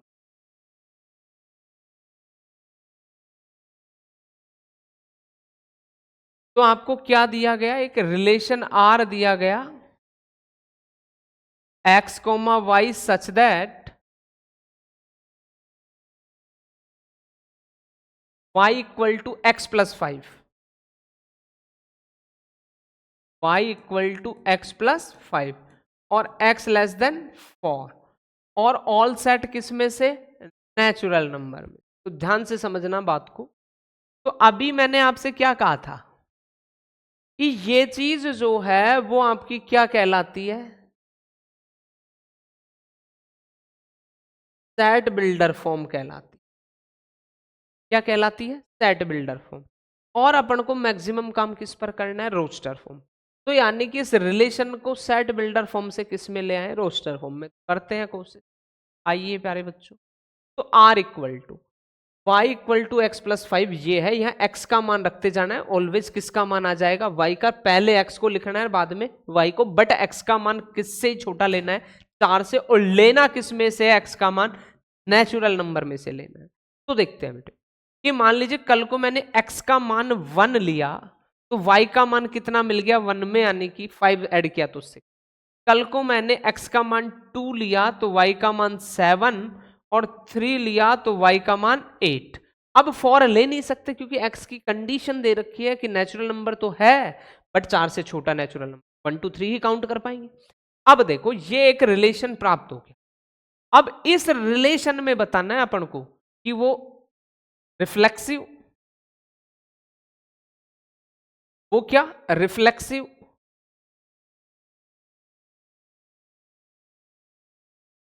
सिमेट्रिक और ट्रांजैक्टिव, ये 3 चीज बतानी है। स्वतुल्य, सम्मित, संक्रामक। तो आइए बेटे, स्वतुल्य क्या कहता है कि जितना भी रिलेशन आपको दिया नेचुरल नंबर, उनमें स्वयं का रिलेशन किससे होना चाहिए, स्वयं से। तो कहीं 1 का रिलेशन 1 से, 2 का रिलेशन 2 से, या 3 का रिलेशन 3 से है क्या, है ही नहीं। तो मीनिंग आप क्या लिखोगे, 1,1 not belongs to R, meaning not reflexive. आगे बढ़े, सिमेट्रिक क्या कहता है कि यदि ए का रिलेशन बी से हो तो उसमें बी का रिलेशन किससे भी होना चाहिए, ए से। तो देख पा रहे हैं प्यारे बच्चों कि यदि 1 का रिलेशन किससे है, 6 से, तो कहीं 6 का 1 से है क्या, पूरे में नहीं है। तो लिखेंगे 1,6 belongs to R but 6,1 not belongs to R. 6 का किससे नहीं है, 1 से नहीं है। तो यानी कि ये आपका क्या भी नहीं हुआ, सम्मित भी नहीं हुआ। आगे बढ़े ट्रांजैक्टिव के लिए, कि यदि ए का रिलेशन बी से है, बात को ध्यान से समझना, बहुत अच्छा सवाल है। तो सम्मित ट्रांजैक्टिव का यानी कि तीसरा पार्ट काम में आया है।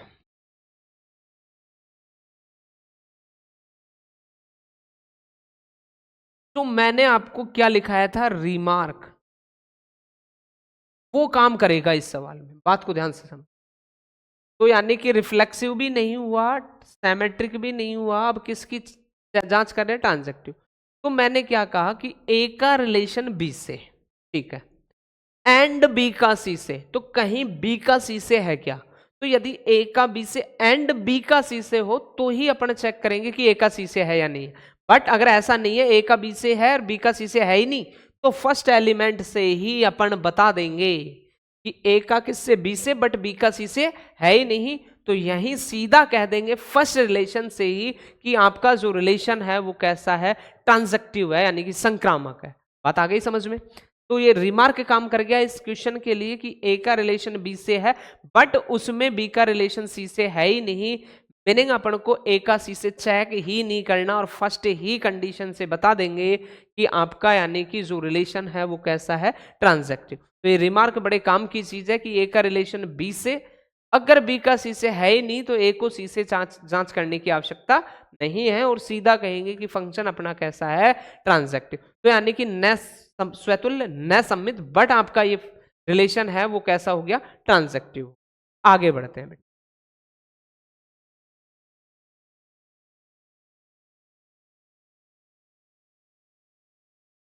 नेक्स्ट थर्ड क्वेश्चन आता है आपकी बुक का कि समुच्चय ए इक्वल टू 1 2 3 4 6 और एक रिलेशन आपको दिया गया कि y भाज्य है x से, y भाज्य है x से, यानी y में किसका भाग चला जाता है, x। y भाज्य है किससे, x से, द्वारा परिभाषित संबंध R कैसा संबंध है, यानी कि स्वतुल्य है, सम्मित है या संक्रामक। तो आइए बेटे देखते हैं सवाल को। आपको एक सेट दिया a इक्वल टू 1, 2, 3, 4, 5, 6, ये यानी कि एक सेट दिया और एक रिलेशन क्या दिया, बात को समझना कि पहले आपको x का मान, बाद में y का मान, और y भाज्य है x से, यानी कि y में किसका भाग जाता है, x का। y भाज्य है किससे, x से। तब आपको बताना है कि ये परिभाषित संबंध कैसा है यार, कि स्वतुल्य है, सम्मित है या संक्रामक। तो आइए बेटे देखते हैं। तो वही कहानी है कि R जो आपका दिया गया वो कैसे दिया गया, रोस्टर फॉर्म में दिया गया, वो सेट बिल्डर फॉर्म है। ये क्या है आपकी, सेट बिल्डर फॉर्म।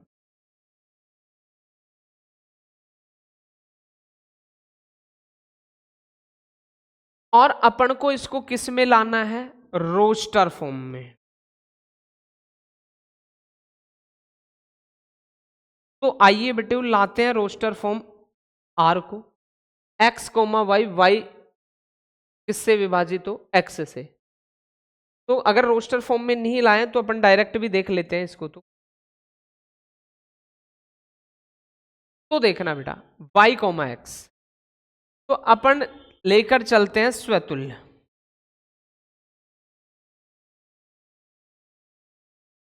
रिफ्लेक्सिव, तो अपन ने ले लिया कि कोई एलिमेंट 1 है, बिलोंग्स टू कैपिटल ए, कि कोई एलिमेंट था ए जो कैपिटल ए में से लिया गया, यानी इसमें से लिया गया।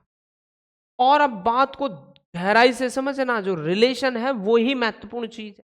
रिलेशन दिया गया y बाई एक्स। अब y बाई एक्स का मतलब है कि स्वयं का रिलेशन स्वयं से, तो मीनिंग y के स्थान पर भी a और x के स्थान पर भी a, ये ऑलवेज विभाजित होगा। और कितने टाइम विभाजित होगा, एक टाइम।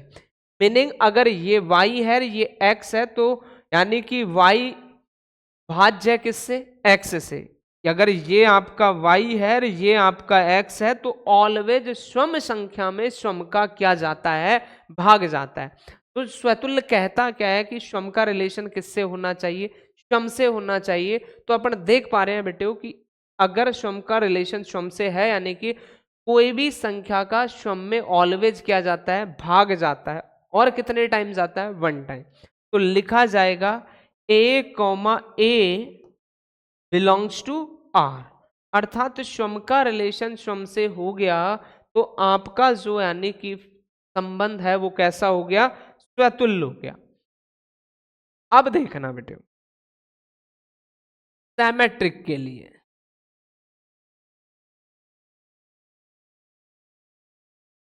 अपन ने 2 एलिमेंट ले लिए a, b belongs to capital A, जो भी सेट आपको दे रखा ये वाला। अब अपन ने लिखा कि ए comma B belongs to R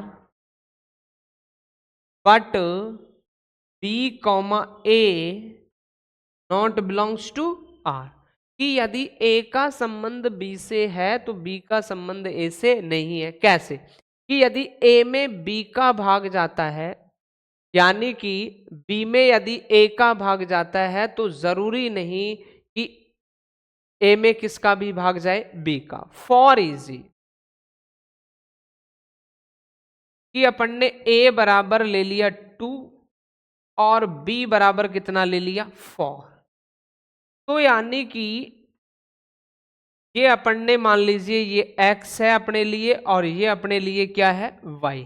तो फर्स्ट कैटेगरी के हिसाब से कि y डिवाइड बाई एक्स का मीनिंग क्या हुआ, 4 डिवाइड बाई 2, यानी कि भाग चला गया। बट इसका कॉम्प्लीमेंट करेंगे x बाई वाई, तो मीनिंग 2/4 जो कि पूरा पूरा भाग नहीं जाता है। तो मीनिंग क्या हुआ कि 2,4 belongs to R but 4,2 not belongs to R, यानी कि ए का संबंध किससे है, बी से है, बट बी का संबंध किससे नहीं है, ए से। इन जनरली आप समझे कि यदि ए संख्या का भाग बी में जा रहा है तो बी संख्या का भाग किस में नहीं जाएगा, ए में नहीं जाएगा। तो यानी कि ये आपका सम्मित नहीं हो, तो ये सिमेट्रिक नहीं है। अब बात आती है अपनी किसकी, ट्रांजैक्टिव। किसकी कहानी आती है बेटे, ट्रांजैक्टिव। तो देखना बेटे ट्रांजैक्टिव के लिए अपन को वो ही 3 एलिमेंट लेने हैं।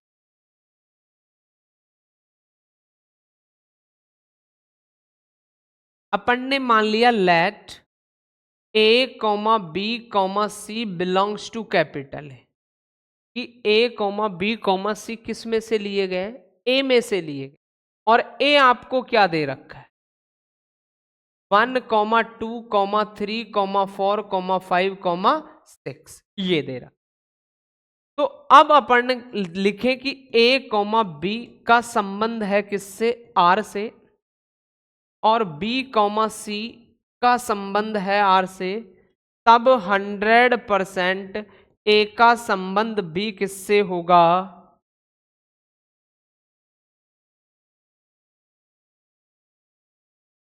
सी से। तो बात को समझे ना, कि यदि बी में भाग जाता हो ए का और सी में भाग जाता हो बी का, तो 100% ए का भी भाग किस में चला जाएगा, सी में। बात को समझना, यदि ए से डिवाइड होता है बी और बी से डिवाइड होता है सी, तो ए से 100% कौन डिवाइड हो जाएगा, सी। एग्जाम्पल लेते हैं, अब ए बी सी के जो मान आपको काउंट करने हैं वो केवल और केवल इस सेट से ही करने हैं, इससे बाहर नहीं जाना है। तो मान लीजिए आपने ए बराबर लिया 1 और बी बराबर लिया 2, तो ए विभाजित कर देगा 2 को, ठीक है। और सी बराबर आप 3 ले नहीं सकते, आपको कितना लेना पड़ेगा, 4, क्योंकि तभी बी किसको डिवाइड कर पाएगा, सी को। तो यानी कि अगर ए डिवाइड कर रहा है बी को, बी डिवाइड कर रहा है सी को, तो 100% आपका ए बी किसको डिवाइड करेगा, सी को। चेक करो कि 1,2 belongs to R and 2,4 belongs to R, तो 100% 1 भी किसको डिवाइड कर जाएगा, 4 को। तो 1,4 बिलोंग्स टू आर, तो ए का संबंध बी से, बी का संबंध सी से, तो 100% ए का संबंध भी किससे हो गया, सी से हो गया। मीनिंग आपका फंक्शन कैसा हो गया, ट्रांजैक्टिव। तो अपना क्या क्या हुआ,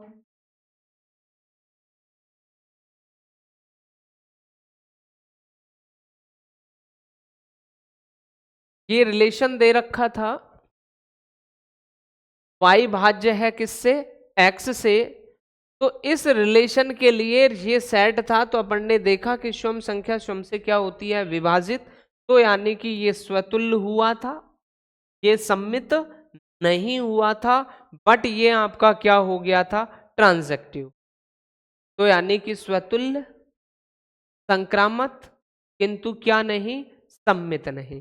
अब इसी में ही यानी कि क्वेश्चन फिर दिया गया बेटे कि कोई समुच्चय Z है और एक रिलेशन R दिया गया कि x माइनस वाई एक पूर्णांक संख्या प्राप्त होती है। x माइनस वाई क्या है, एक पूर्णांक, और सेट दे रखा है। तो देखते हैं बेटे कि आपको जो सेट दिया गया वो तो दिया गया है इंटीजर से, और एक रिलेशन R दिया गया x comma Y such that x minus Y equal to Z. ये है मैन काम की चीज। जेड का मतलब क्या लिखा है, पूर्णांक। पूर्णांक को किससे रिप्रेजेंट करते हैं, जेड से। तो सवाल में हिंदी में लिखा था, मैंने इसको मैथमेटिकल फॉर्म में। तो ये रिलेशन है, और इस रिलेशन के लिए आपको बताना है कि ये स्वतुल्य, सम्मित, संक्रामक है या नहीं है। तो आइए बेटे चर्चा करते हैं। तो अपन लेते हैं सबसे पहले क्या, स्वतुल्य।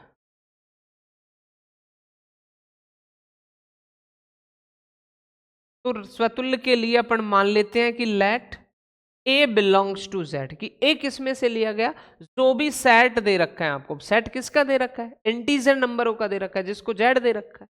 तो ए बिलोंग्स टू जेड। अब इस रिलेशन के लिए a minus a equal to always Z मिलेगा कि नहीं मिलेगा, ये बता दो। इस स्वम संख्या का अंतर किया जाए स्वम के साथ तो वो ऑलवेज एक इंटीजर नंबर कहलाता है।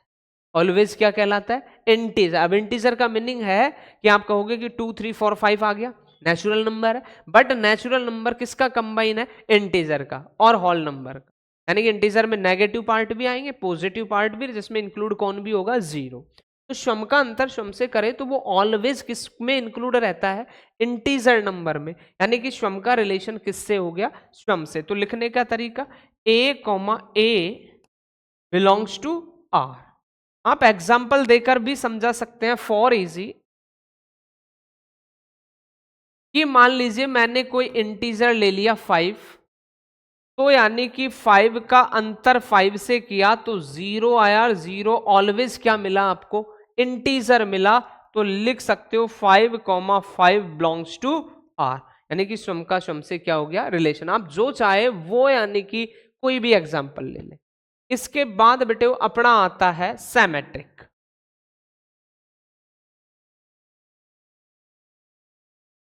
तो सिमेट्रिक में दो element A comma B belongs to किस में से लेना पड़ेगा, जेड में से। तो बात को समझना, रिलेशन किस बात का है कि एक्स माइनस वाई। तो अपन यदि कल को ए माइनस बी करें तो भी क्या मिलेगा, जेड, और बी माइनस ए करें तो भी ऑलवेज आपको क्या ही मिलेगा, जेड। तो इसका मीनिंग क्या हुआ कि ए कॉमा बी संबंधित है, तो B कॉमा ए बी एक दूसरे से क्या है, रिलेटेड है। तो A comma B belong to R, तब B comma A belong to R. तो A का संबंध B से हो और B का संबंध A से हो जाए तो वो आपका क्या कहलाया, सम्मित कहलाया। अब फॉर इजी एग्जाम्पल से समझाओ आप। तो एग्जाम्पल आपने जो मर्जी आए ले लिया, A इक्वल टू 5 ले लिया, B इक्वल टू -3 ले लिया, जो मर्जी आए इंटीजर लो दो। तो अब देखना 5 माइनस माइनस प्लस का 3 इक्वल टू कितना हुआ, 8, या फिर -3 -5 इक्वल टू कितना हुआ, -8। तो 8 भी क्या है आपका इंटीजर z, और -8 भी क्या है आपका इंटीजर z। तो क्या लिखोगे, 5 कॉमा -3 बिलोंग्स टू r, तब -3 कॉमा 5 बिलोंग्स टू r। तो यानी कि ऐसी स्थिति में यदि A का संबंध B से हो और B का संबंध भी किससे हो जाए, A से हो जाए, मीनिंग आपका जो रिलेशन है वो कैसा भी हो गया, सिमेट्रिक। अब बात आती है ट्रांजैक्टिव।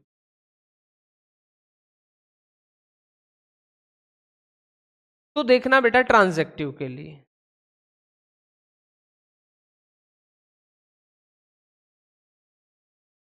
तो ट्रांजैक्टिव की क्या कहानी होगी, 3 एलिमेंट लेने पड़ेंगे। A comma B comma C belongs to किस में से लिया, Z में से। तो A माइनस बी बराबर भी Z मिलेगा, बी माइनस सी बराबर भी जेड मिलेगा, तो 100% ए माइनस सी बराबर भी आपको ऑलवेज क्या मिलेगा, जेड। यानी कि ए माइनस बी का अंतर भी जेड, बी माइनस सी का अंतर भी क्या, जेड, तो ए माइनस सी का अंतर भी क्या मिलेगा, जेड। तो लिखोगे क्या, a comma B belongs to R and b comma C belongs to R, तब a comma C belongs to भी क्या ही होना है, आर। तो यानी कि अपन देख पाए बेटे इजीली कि वो रिफ्लेक्सिव भी है, वो सैमेट्रिक भी है और वो ट्रांजैक्टिव भी है। तो यानी कि पूरे रिलेशन को कह सकते हैं तुल्यता रिलेशन। आगे देखते हैं।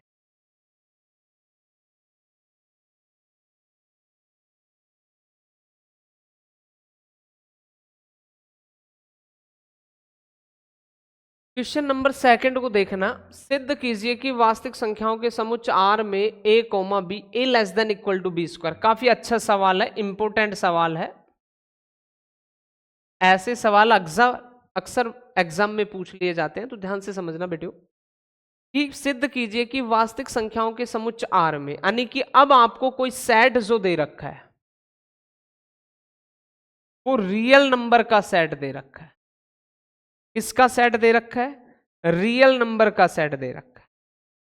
तो देखना बेटे, और उसमें एक रिलेशन आर, क्या कि पहला मान ए लिखा जाएगा, दूसरा बी, और such that A less than equal to B square. यानी कि जो भी मान लेने हैं वो कौन से सेट से लेने हैं, आर से लेने हैं। और ये रिलेशन देखना है आपको, द्वारा परिभाषित संबंध न तो स्वतुल्य, न सम्मित और न ही संक्रामक। ये सिद्ध करना है कि न स्वतुल्य, न सम्मित, न संक्रामक। तो देखिए बेटे आते हैं रिफ्लेक्सिव। तो रिफ्लेक्सिव के लिए स्वयं का रिलेशन किससे करेंगे, स्वयं से। तो रिलेशन क्या है, ये है। तो ध्यान देना, let A belongs to R, कि अब जो आपने ए लिया है वो किस में से लिया है, वास्तविक संख्याओं में से। तो a less than equal to a square कभी हो ही नहीं सकता कि स्वयं संख्या स्वयं के वर्ग से छोटी या बराबर हो ही नहीं सकती। यानी कि स्वयं संख्या स्वयं के वर्ग से छोटी या बराबर कभी हो ही नहीं सकती। किसके लिए, आर के लिए। मेन चीज ये है, अगर नेचुरल नंबर है तो ऑलवेज पॉसिबल है। प्राकृत संख्या अगर है तो स्वयं संख्या स्वयं के बराबर होगी या उसका वर्ग ऑलवेज बड़ा होगा किससे, उस संख्या से। बट यहां तो कंडीशन किसकी है, आर की है। आर में ऐसा नहीं होगा। अब नहीं होगा मीनिंग क्या हुआ, a comma a not belongs to R. तो क्या नहीं है, स्वतुल्य नहीं। और जब ऐसी स्थिति आए, ऐसे क्वेश्चन आए, तो बेटा आपको एग्जाम्पल देना अनिवार्य है। क्योंकि अब यहां से तो आपने क्या बात को लेकर कर लिया कि ऐसा कहां पॉसिबल नहीं होता, उस चीज को आपको दिखाना पड़ेगा। तो यानी कि आपको एग्जाम्पल देने से एग्जामिनर के ऊपर अच्छा इंप्रेसिव होता है। तो आप एग्जाम्पल जरूर दे सवालों में। तो फॉर इजी कि अपन ने मान लीजिए कल को कोई ए का मान रियल नंबर ले लिया 1/2। ये कोई वास्तविक संख्या है, ए ले रखा है, ए इक्वल टू 1/2। अब अपन देखते हैं कि 1/2 लेस देन इक्वल टू 1/2 का होल स्क्वायर। चेक करते हैं, 1/2 लेस देन इक्वल टू 1/4। ये बात क्या कहना चाह रही है आपसे कि 1/2 छोटा या बराबर है 1/4 के। बिल्कुल गलत है। 1/2 तो बड़ा है किससे, 1/4 से। यानी कि ऐसा हो ही नहीं सकता। तो इसको लिखेंगे कैसे कि 1/2 का स्वयं का संबंध नहीं है स्वयं से, meaning not belongs to R. अब बात आती है किसकी, सैमेट्रिक की।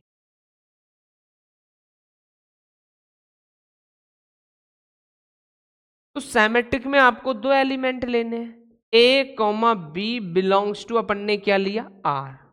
तो a comma B belongs to R, तब बी कॉमा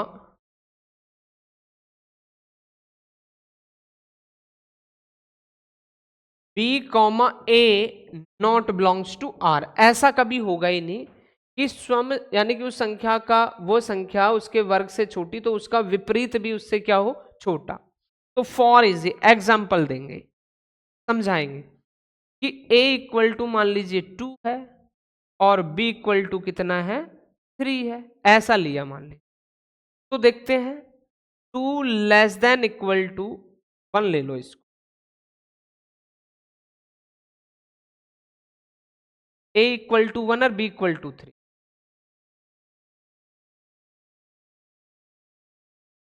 तो 1 लेस देन इक्वल टू 3 का स्क्वायर, तो 1 लेस देन इक्वल टू 9, बिल्कुल बात सही है। बट जब अपन ने देखा 3 लेस देन इक्वल टू 1 का square meaning 3 less than equal to 1, ऐसा है ही नहीं कि 3 तो बड़ा होता है 1 से, बट यहां तो क्या आया 3 छोटा है किससे, 1 से। तो मीनिंग लिखोगे क्या कि 1,3 belongs to R but 3,1 not belongs to R, यानी कि आपका फलन क्या भी नहीं हुआ, सिमेट्रिक भी नहीं हुआ, रिफ्लेक्सिव भी नहीं हुआ। अब आते हैं ट्रांजैक्टिव।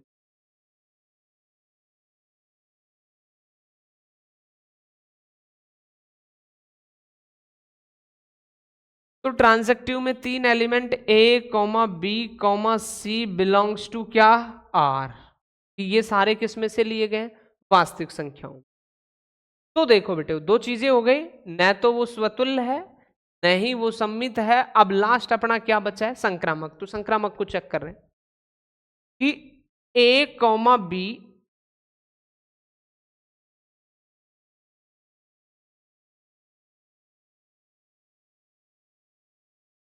a less than equal to b square and b less than equal to c square, तब a not less than equal to c square, कि ऐसा कभी होता ही नहीं है। Meaning a, b belongs to r, b, c belongs to r, तब a, c not belongs to r। Example दो for easy. a equal to अपन ने कितना दे दिया, फॉर b इक्वल टू अपन ने कितना दे दिया 3, और c इक्वल टू अपन ने कितना दे लिया -1। ऐसा रियल नंबर ले लिया अपन ने, a equal to 4, b equal to 3, c equal to -1। अब देखो four less than equal to 3 का स्क्वायर, क्योंकि रिलेशन तो यही है, इसको नहीं भूलना है, रिलेशन के अकॉर्डिंग चलना है। a less than equal to B square, तो a less than equal to B square, तो यानी कि four less than equal to 9, बिल्कुल ठीक है कि 4 छोटा ही होगा किससे, 9 से। आगे बढ़े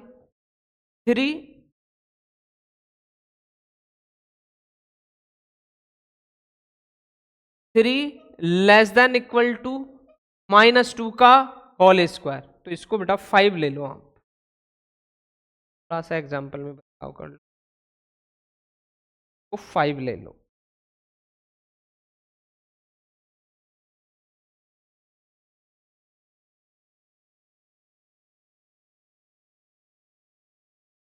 तो ये कितना 5 लेस देन इक्वल टू, तो 5 लेस देन इक्वल टू, देखना कि 5 लिया तो 5 लेस देन इक्वल टू 3 का स्क्वायर, यानी कि 5 छोटा होगा किससे, 9 से। अब 3 लेस देन इक्वल टू -2 का square, 3 less than equal to कितना होगा 4, ठीक है बात। बट तीसरे को देखो कि 5 लेस देन इक्वल टू -2 का स्क्वायर करेंगे तो +4। क्या ये बात सही है क्या, बिल्कुल गलत है बेटा। 5 तो बड़ा है किससे, 4 से, बट यहां तो 5 छोटा आ गया किससे, 4 से। तो a का संबंध b से, यानी कि 5 का 3 से है, 3 का -2 से है, बट 5 का किससे नहीं है, -2 से।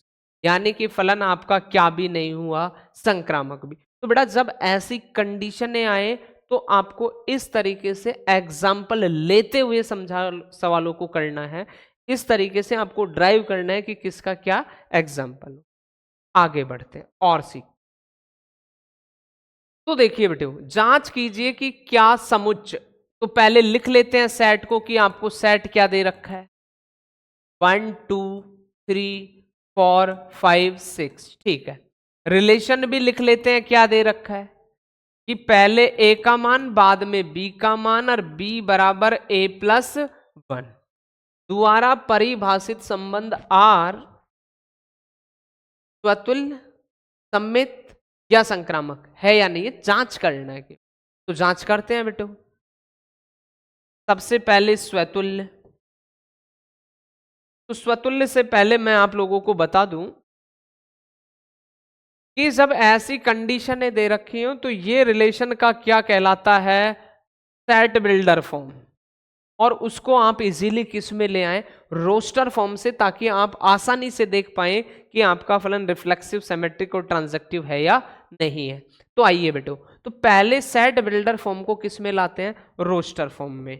तो आर इक्वल, उसने कहा कि ए का मान ये है, यानी कि ऑल और सेट ये है, ए और बी यहां से लिखने हैं, ए से बाहर कोई मान जाना नहीं चाहिए। तो यहां जैसे जैसे ए का मान रखेंगे बी का मान आएगा। तो ए का मान अपन ने 1 रखा तो बी का मान 2 आया, फिर 2 रखा तो 3 आया, फिर 3 रखा तो 4 आया, फिर 4 रखा तो 5 आया, 5 रखा तो कितना आया, 6 आया। ये अपन ने रोस्टर फॉर्म, क्योंकि ए और बी जो ऑलवेज लेने हैं वो किस में से लेने हैं, सेट ए में से। सेट ए से बाहर अपन को जाना नहीं है। अब सेट ए से बाहर नहीं जाना है तो ये वैल्यू हो गई 5 6 6 तक एलिमेंट है। अब यहां से देख लो, इजीली चेक कर लो, अब कुछ करने की आपको आवश्यकता ही नहीं है। अगर मुझे कल को स्वतुल्य चेक करना है तो जितने भी एलिमेंट सेट में दे रखे हैं उनका स्वयं का रिलेशन किससे होना चाहिए, स्वयं से होना चाहिए। यानी 1 का रिलेशन 1 से कहीं है क्या, या 2 का रिलेशन 2 से कहीं है क्या, कहीं भी रिलेशन नहीं है। तो आप लिख दो 1, 1 नॉट बिलोंग टू आर, और 2, 2 नॉट बिलोंग्स टू आर। वैसे तो जितने हैं उतने ही लिखते हैं, बट एक में ही फेल हो गया, कंडीशन पूरी फेल, यानी कि सम्मित नहीं है, नॉट रिफ्लेक्सिव, वो स्वतुल्य नहीं है। अब देखो, यदि ए का रिलेशन बी से है और बी का रिलेशन सी से है, तो मीनिंग ए का रिलेशन किससे होना पड़ेगा, सी से। तो ए का रिलेशन सी से कहीं दिखता है क्या, 1 का 3 से इसमें पूरे में कहीं दिखता है क्या, कहीं दिख ही नहीं रहा। मीनिंग ये आपका क्या भी नहीं है, सिमेट्रिक भी नहीं है। अब ट्रांजैक्टिव के लिए क्या बता दिया, सॉरी, कि ए का रिलेशन बी से है तो सिमेट्रिक के लिए बी का रिलेशन किससे होना चाहिए, ए से होना चाहिए।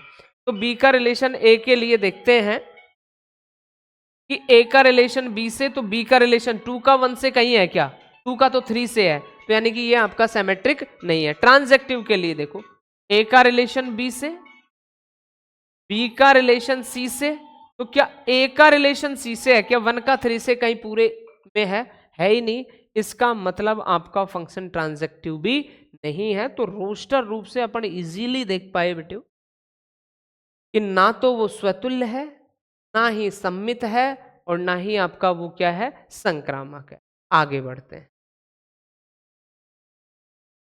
आगे दिया गया, सिद्ध कीजिए कि R A comma B A less than equal to B द्वारा परिभाषित संबंध आर स्वतुल्य तथा संक्रामक है किंतु सम्मित नहीं है। अच्छा सवाल है बेटा। तो लिखो कि सेट जो दे रखा है आपको, वो तो क्या दिया है, एक रियल नंबर, वेरी गुड, और एक रिलेशन क्या दिया है, पहले ए लिखा जाएगा, बाद में बी, और a less than equal to b. और आपसे कहा कि ये स्वतुल्य तथा संक्रामक तो है, बट क्या नहीं है, सम्मित नहीं है। तो आ जाओ, रिफ्लेक्सिव के लिए, स्वतुल्य के लिए। तो स्वतुल्य में क्या कहा कि ए कॉमा बिलोंग्स टू आर, कि ये मैंने कोई ए एलिमेंट लिया है, वो किस में से लिया है, सेट आर में से लिया है। तो अब सेट आर में से अगर मैंने इसको लिया है तो कंडीशन क्या दे रखी है, ये चीज है मैंने रिलेशन, इसको ही ध्यान में रखना है, काम करना है। तो a less than equal to ए, कोई भी स्वम संख्या स्वम के बराबर, छोटी नहीं होती तो स्वम से क्या तो होती है, वो बराबर ऑलवेज होती है। तो मीनिंग क्या कहा, ये दोनों साइनों में से कोई एक सेटिस्फाइड करना चाहिए। ए बराबर ए बिल्कुल होता है कि कोई भी वास्तविक संख्या स्वयं के ऑलवेज क्या रहती है, बराबर। 1 है तो 1 के बराबर ही होगा, 2 है तो 2 के बराबर ही होगा। तो यानी कि ए comma A belongs to R, और a comma A belongs to R यानी स्वयं का रिलेशन स्वयं से है, मीनिंग क्या कह दिया अपन ने, स्वतुल्य, बात हो गई एक तो। अब आते हैं सम्मित नहीं है, तो सम्मित नहीं है का मतलब सिमेट्रिक में क्या होगा, सिमेट्रिक में अपन लेते हैं a comma B belongs to R की। कल को मैंने ये दो एलिमेंट ए कॉमा बी लिए हैं, जो किस में से लिए हैं, वास्तविक संख्याओं में से लिए हैं। तो a less than equal to b, तब b less than equal to a कभी होता ही नहीं है। तो ए कॉमा बी का संबंध किससे है, आर से, बट बी कॉमा ए का संबंध किससे नहीं होगा, आर से, मीनिंग आपका क्या नहीं है, सम्मित। जब ऐसी चीजें आती है तो आप एग्जाम्पल दो, अच्छा इंप्रेशन हो गए कि अपन ने लिया फॉर इज इक्वल टू ए बराबर 1 और बी बराबर 2, रिलेशन इसी के अकॉर्डिंग लेना है। तो अपन ने देखा कि 1 लेस देन इक्वल टू 2, ठीक है बेटे, कि एक छोटा है किससे, 2 से, बराबर नहीं है। तो क्या 2 छोटा और बराबर हो सकता है क्या, 1 से, नहीं हो सकता। तो मीनिंग क्या हुआ कि 1 का संबंध 2 से है, बट 2 का संबंध किससे नहीं है, 1 से नहीं है, अपना क्या नहीं हुआ, सम्मित नहीं हुआ। दूसरी कांड। अब तीसरा उसने क्या कहा कि ये ट्रांजैक्टिव होगा, क्या होगा, ट्रांजैक्टिव। तो देखते हैं,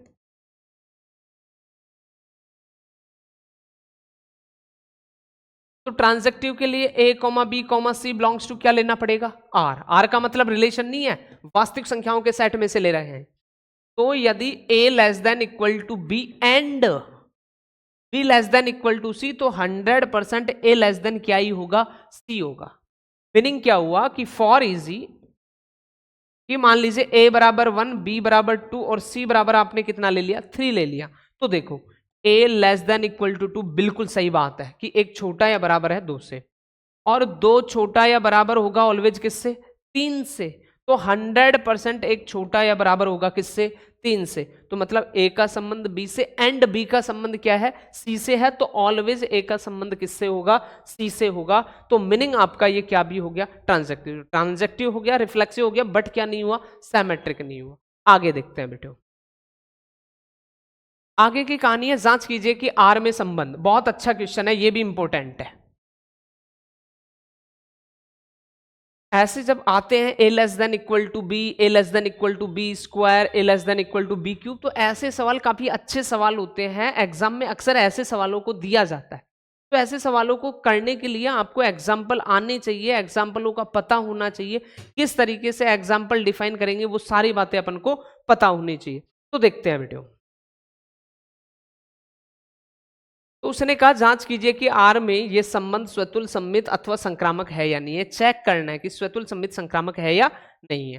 तो लिखते हैं, सेट तो वही क्या है, रियल नंबर का है, चलो छोड़ो। अब एक रिलेशन जो आर अपन को दिया गया, वो क्या दिया गया, पहले ए की वैल्यू बाद में बी की, और a less than equal to b cube, ये कहानी दी गई। और फिर आपसे पूछा गया कि बताइए स्वतुल सम्मित संक्रामक है या नहीं है। तो आइए बेटे, रिफ्लेक्सिव।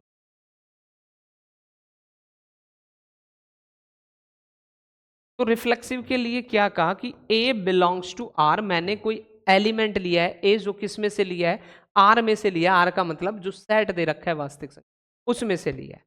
अब रिलेशन को ध्यान में रखना, ये है मेन इंपोर्टेंट। तो अपन ने लिखा a less than equal to a cube, स्वम का स्वम से, तो बी है वो भी आपका क्या ही बन जाता है, ए। तो a less than equal to a cube, कि कोई स्वम संख्या स्वम के क्यूब के बराबर या छोटी होती है क्या, नहीं। अगर नेचुरल नंबर है तो ठीक है, बट क्या रियल नंबर है तो ऐसा नहीं है। एग्जाम्पल दो कैसे, ऐसा होता ही नहीं है। यानी कि ए comma a not belongs to R, for is कि अपन ने ए इक्वल टू कल को कितना ले लिया, वही 1/2, क्योंकि आपका क्या है, ये रियल नंबर है। और रियल नंबर में तो फ्रैक्शन वाले, पॉइंट वाले, जो मर्जी आए, ऑल ओवर नंबर, सिर्फ और सिर्फ क्या नहीं होना चाहिए, कॉम्प्लेक्स नंबर। तो a इक्वल टू 1/2 लिया। अब अपन ने देखा कि 1/2 लेस देन इक्वल टू 1/2 का होल क्यूब, तो 1/2 less than not equal to 1/8, क्योंकि 1/8 तो ऑलवेज छोटा है किससे, 1/2 से। जबकि ये क्या कह रहा है कि 1/2 छोटा है किससे, 1/8 से, तो ये कंडीशन फेल हो गई। तो मीनिंग क्या हुआ, 1/2 comma 1/2 not belongs to R, अर्थात स्वम का संबंध किससे नहीं है, स्वम से नहीं है। तो ये आपका क्या नहीं हुआ, स्वतुल्य नहीं हुआ। अब आता है सिमेट्रिक की का।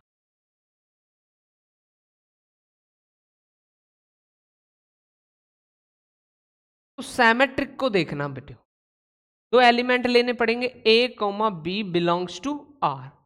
तो a less than equal to B cube, तब b less than equal to a cube कभी होता ही नहीं है। तो यानी कि a comma B belongs to R, तब b comma a not belongs to R. Example देना पड़ेगा। तो फॉर इजी कि मान लीजिए a इक्वल टू अपन ने कितना ले लिया 1, और b इक्वल टू अपन ने कितना ले लिया 2, ये ले लिया। तो 1 लेस देन इक्वल टू 2 का क्यूब, तो 1 लेस देन इक्वल टू 8, बिल्कुल ठीक बात है। बट यहां देखें उल्टा करके, तो 2 लेस देन इक्वल टू 1 का क्यूब, तो 2 लेस देन इक्वल टू 1, क्या ऐसा है क्या? दो छोटा है क्या एक से? नहीं है। तो लिखेंगे कैसे? 1 कॉमा 2 बिलोंग्स टू आर, लेकिन 2 comma 1 not belongs to R. यानी कि आपका फलन क्या भी नहीं है बेटा?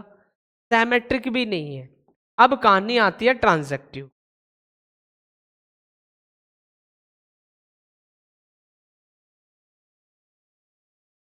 तो ट्रांजैक्टिव में कितने एलिमेंट लेने पड़ेंगे? 3। बात को समझना, a comma B comma C belongs to R, यानी कि ये एबीसी लिए गए हैं जो वास्तविक संख्याओं में से लिए गए हैं। अब क्या होगा कि a less than equal to B cube and b less than equal to C cube, then a less than not equal to C cube. Meaning a का संबंध किससे हो? b से, और b का संबंध किससे हो? c से। तब जरूरी नहीं कि a का संबंध किससे हो? c से। एग्जाम्पल देना पड़ेगा। अच्छी चीज कि a इक्वल टू अपन ने ले लिया जैसे 10, b इक्वल टू ले लिया अपन ने 3, और c इक्वल टू ले लिया अपन ने √3। ऐसे कोई संख्याएं ले ली। अब चेक करते हैं कि 10 छोटा या बराबर है 3 के क्यूब, क्योंकि रिलेशन को विशेष ध्यान, a less than equal to B cube है। तो ये आएगा क्या कि 10 छोटा या बराबर होगा 3 का क्यूब कितना? 27। बिल्कुल सही बात। अब b का c से देखते हैं, तो 3 लेस देन इक्वल टू √3 का cube, meaning 3 less than equal to 3√3, कि 3 छोटा या बराबर होगा 3√3 के। बिल्कुल सही बात। अब देखते हैं a का c से, 10 लेस देन इक्वल टू √3 का cube equal 10 less than equal to 3√3।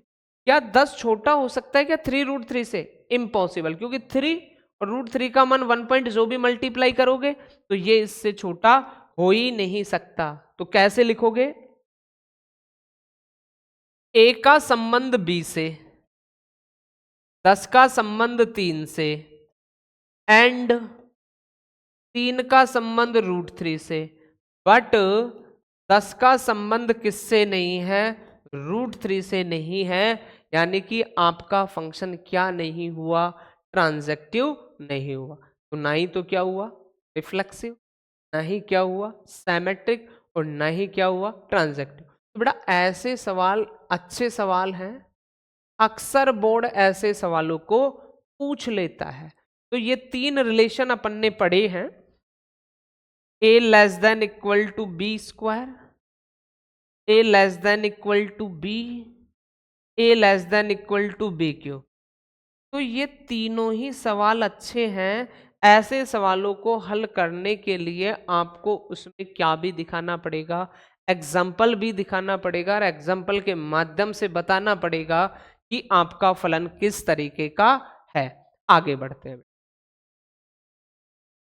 आगे नेक्स्ट का सिद्ध कीजिए कि 1 2 3 में r 1 2 2 1 द्वारा प्रदत्त संबंध r सममित तो है। किंतु न तो स्वतुल्य न सम्मित। बड़ा ही आसान सवाल है, ऐसा ऑब्जेक्टिव में आपसे पूछा जा सकता है, क्योंकि आपके ऑब्जेक्टिव ब्लैंक्स काफी सारे क्वेश्चन यानी कि आधा पार्ट जो है एक एक नंबर से जुड़ा हुआ है, तो आपको छोटे क्वेश्चनों पे भी बड़ा ध्यान देना है। तो देखना बेटे, वो छठे में आपको एक सेट दिया ए, और वो सेट क्या दिया 1, 2, 3, और एक रिलेशन आर दे दिया, और वो आर क्या दिया 1, 2, 2, 1, और सीधा सा पूछ रहे द्वारा प्रदत्त संबंध सम्मित तो है किंतु न तो स्वतुल्य और न ही संक्रामक। तो देखिए बेटो, अगर ये कल को आपका कोई सेट है और इसको मुझे स्वतुल्य सिद्ध करना है, तो मीनिंग क्या हुआ कि प्रत्येक एलिमेंट का स्वयं का रिलेशन किसके साथ होना चाहिए, स्वयं से। तो आइए रिलेशन पे आर पे, तो 1 का 1 से, ना 2 का 2 से, ना 3 का किसी का भी संबंध नहीं है, यानी कि ये आपका स्वतुल्य नहीं है। बात हो गई। अब सम्मित के लिए कि यदि ए का रिलेशन बी से है तो बी का रिलेशन किससे अवेलेबल होना चाहिए, ए से। तो 1 का 2 से, तो 2 का किससे हो गया बेटा 1 से, तो यानी कि क्या हो गया सम्मित। स्वतुल्य नहीं है बट क्या है सम्मित। अब संक्रामक के लिए क्या है कि ए का बी से हो, बी का किससे हो सी से हो, तो अब ए किसको पढ़ा है 1 को और सी किसको पढ़ा है 1 को, तो इसमें रिलेशन क्या भी होना चाहिए 1, 1। अब कहीं रिलेशन 1, 1 है क्या, नहीं है। मीनिंग आपका जो ये रिलेशन है वो न स्वतुल्य है न संक्रामक है, बट कैसा है सम्मित रिलेशन है। आगे देखते हैं। आपसे कहा सिद्ध कीजिए कि a 1 2 3 4 5 आर इक्वल टू ये सम। तो देखिए बेटा, इसमें दो ही चीज है, एक तो एक सेट को देखो और एक आप एक किसको देखो रिलेशन को देखो। ये दो ही बात इंपॉर्टेंट है। और आगे द्वारा प्रदत्त संबंध आर में तुल्यता संबंध है, यानी कि उसने कहा कि ये संबंध कैसा है तुल्यता, और तुल्यता की मीनिंग अपन पढ़ चुके हैं कि रिफ्लेक्सिव, सिमेट्रिक और ट्रांजेक्ट, यानी स्वतुल्य भी हो, सम्मित भी हो और क्या भी हो संक्रामक भी हो। अब उसने कहा प्रमाणित कीजिए कि 1 3 5 के सभी अवयव एक दूसरे से संबंधित है और 2 4 के सभी अवयव एक दूसरे से संबंधित है, परंतु 1 3 5 का कोई भी अवयव 2 4 के किसी भी अवयव से संबंधित नहीं है, यानी रिलेटिव नहीं है, रिलेशन में नहीं है।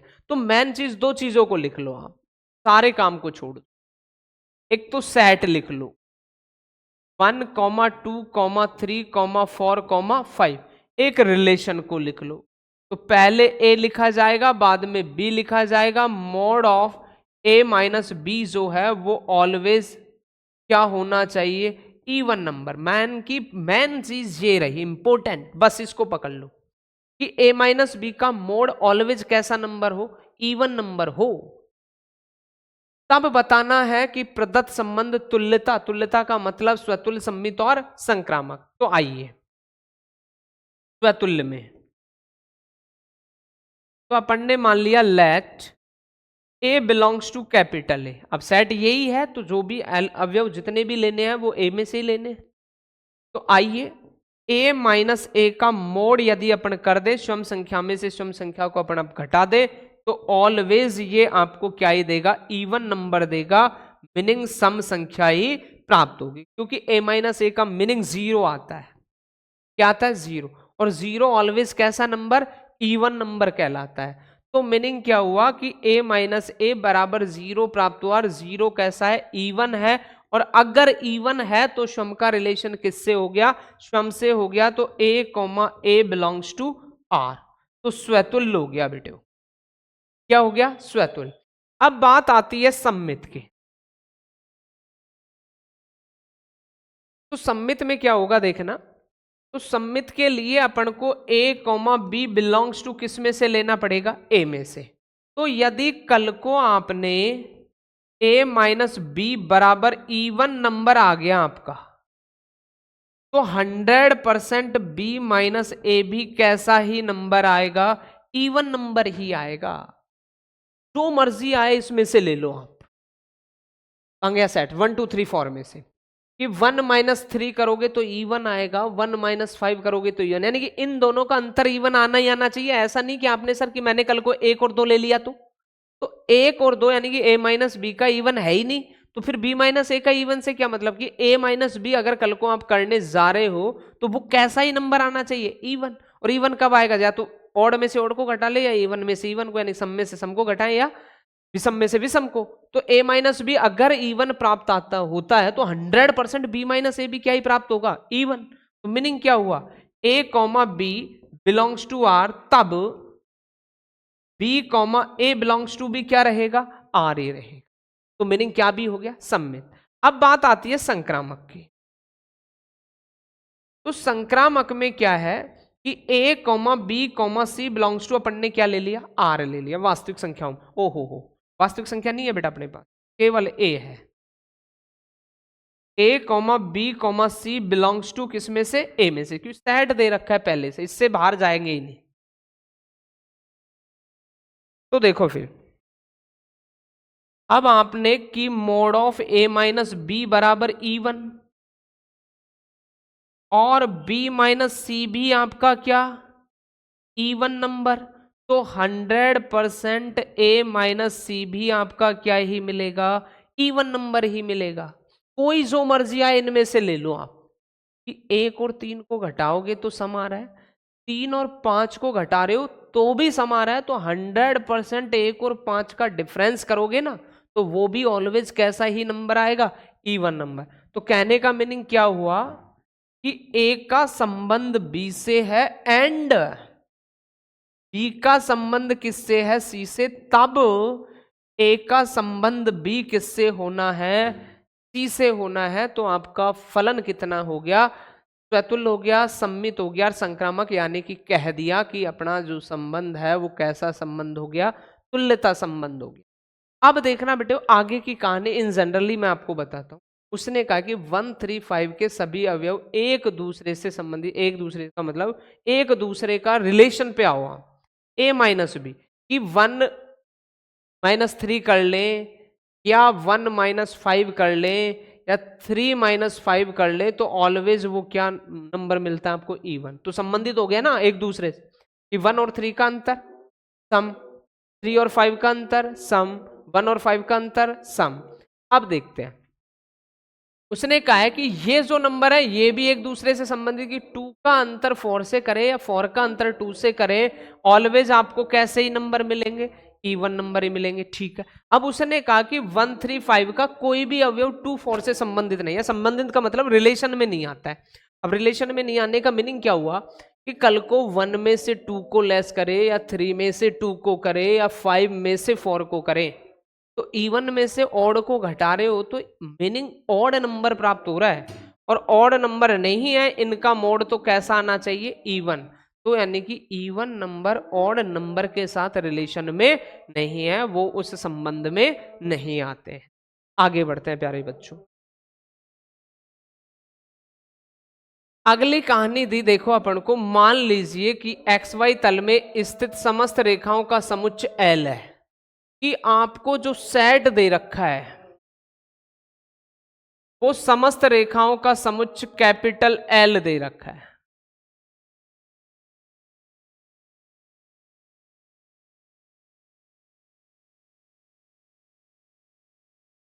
और एक रिलेशन आर भी दे रखा है कि L1 comma L2 such that L1 समांतर है L2 के। ये जो दो लाइन से हैं डंडे हैं इनको समांतर बोलते हैं, पैरेलल। तो L1 समांतर है किसके, L2 के। द्वारा परिभाषित संबंध आर है, सिद्ध कीजिए कि आर एक तुल्यता संबंध। आर क्या, एक तुल्यता संबंध। तो देखो बेटा, तो स्वतुल्य होना चाहिए, वो सम्मित होना चाहिए, संक्रामक, तभी कहेंगे अपन तुल्यता है। तो स्वतुल्य को देखते हैं कि ए कॉमा वो ए बिलोंग्स टू कैपिटल एल, क्योंकि अब आपका जो सेट है वो एल है और ए कोई रेखा है जो मैंने समुच्चय एल में से ली गई है। अब कहा है कि ए पैरेलल है ए के, कि कोई भी रेखा स्वम रेखा स्वम के क्या होती है, समांतर। मान लीजिए ये कोई रेखा है L1, तो L1 L1 की क्या ही रहेगी, समांतर। तो तो ए पैरेलल है ए के, अर्थात a comma A belongs to R. तो स्वयं का रिलेशन किससे हो गया? स्वयं से। तो यानी कि क्या हो गया? स्वतुल्य। अब बात आती है सममित की। तो सममित में क्या होता है कि मान लीजिए L1 comma L2 belongs to capital A, कि अब मैंने दो रेखाएं ली L1 और L2 जो किससे संबंधित है? कैपिटल L से, यानी पूरे सेट L में से जो सभी रेखाओं का समुच्चय। तो यदि L1 समांतर है L2 के, तब 100% L2 को भी कहा जाता है L1 के समांतर। तो मीनिंग क्या हुआ कि L1 comma L2 belongs to R, तब L2 comma L1 belongs to भी क्या होगा? R। अर्थात A का रिलेशन B से है तो B का रिलेशन किससे है? A से। अब बात आती है आपकी संक्रामक की। तो संक्रामक में देखना बेटा क्या है कि L1 comma L2 comma L3 belongs to किस में से लिया गया है? कैपिटल L में से। तो अपन ने क्या देखा कि L1 समांतर हो L2 के एंड L2 समांतर हो L3 के, तो 100% तब L1 भी समांतर होगी किसके? L3 के। तो meaning L1 comma L2 belongs to R तथा L2 comma L3 belongs to R, तब L1 कॉमा L3 भी बिलोंग्स टू R। तो यानी कि स्वतुल्य हो गया, सम्मित हो गया, संक्रामक हो गया। मीनिंग आपका जो रिलेशन है वो कैसा रिलेशन हो गया बेटे? तुल्यता रिलेशन हो गया। तो बेटे ये कुछ क्वेश्चन पढ़े अपन लोगों ने, इसके कुछ ऑब्जेक्टिव क्वेश्चन नेक्स्ट जो एक्सरसाइज कल आपके सामने आने वाली है वो आएगी आपकी फंक्शन से रिलेटेड। और फंक्शनों में अपन केवल और केवल 2 टाइप पढ़ेंगे, एक तो 1-1 फंक्शन और एक ऑन-टू फंक्शन। कि एक फलन एकेकी फलन कब होता है, एक फलन आच्छादक फलन कब होता है। वैसे यानी कि फंक्शनों के टाइप काफी सारे हैं, लेकिन फिलहाल की जो क्लास में जो प्रेजेंट में जो क्लास दी जा रही है उनमें केवल आपकी यानी कि 12th NCERT में जो यानी कि टाइप हैं फंक्शनों के वो 1-1 और क्या है ऑन-टू। वैसे बेसिकली जितने भी टाइप होंगे मैं आपको यानी कि थोड़ा बहुत उनके बारे में सभी के बारे में समझा दूंगा कि कौन सा फंक्शन किस टाइप का होता है और किस फंक्शन को किस तरीके से पहचाना जाता है। तो कल का भी पॉइंट यानी कि कल का भी लेक्चर आप लोगों के लिए क्लास बहुत इंपॉर्टेंट होने वाली है, क्योंकि उससे भी रिलेटेड क्वेश्चन आपको बोर्ड में मिलने वाले हैं फंक्शन से रिलेटेड 1-1 और ऑन-टू से। तो कल इसी टाइम फिर मिलते हैं बेटे।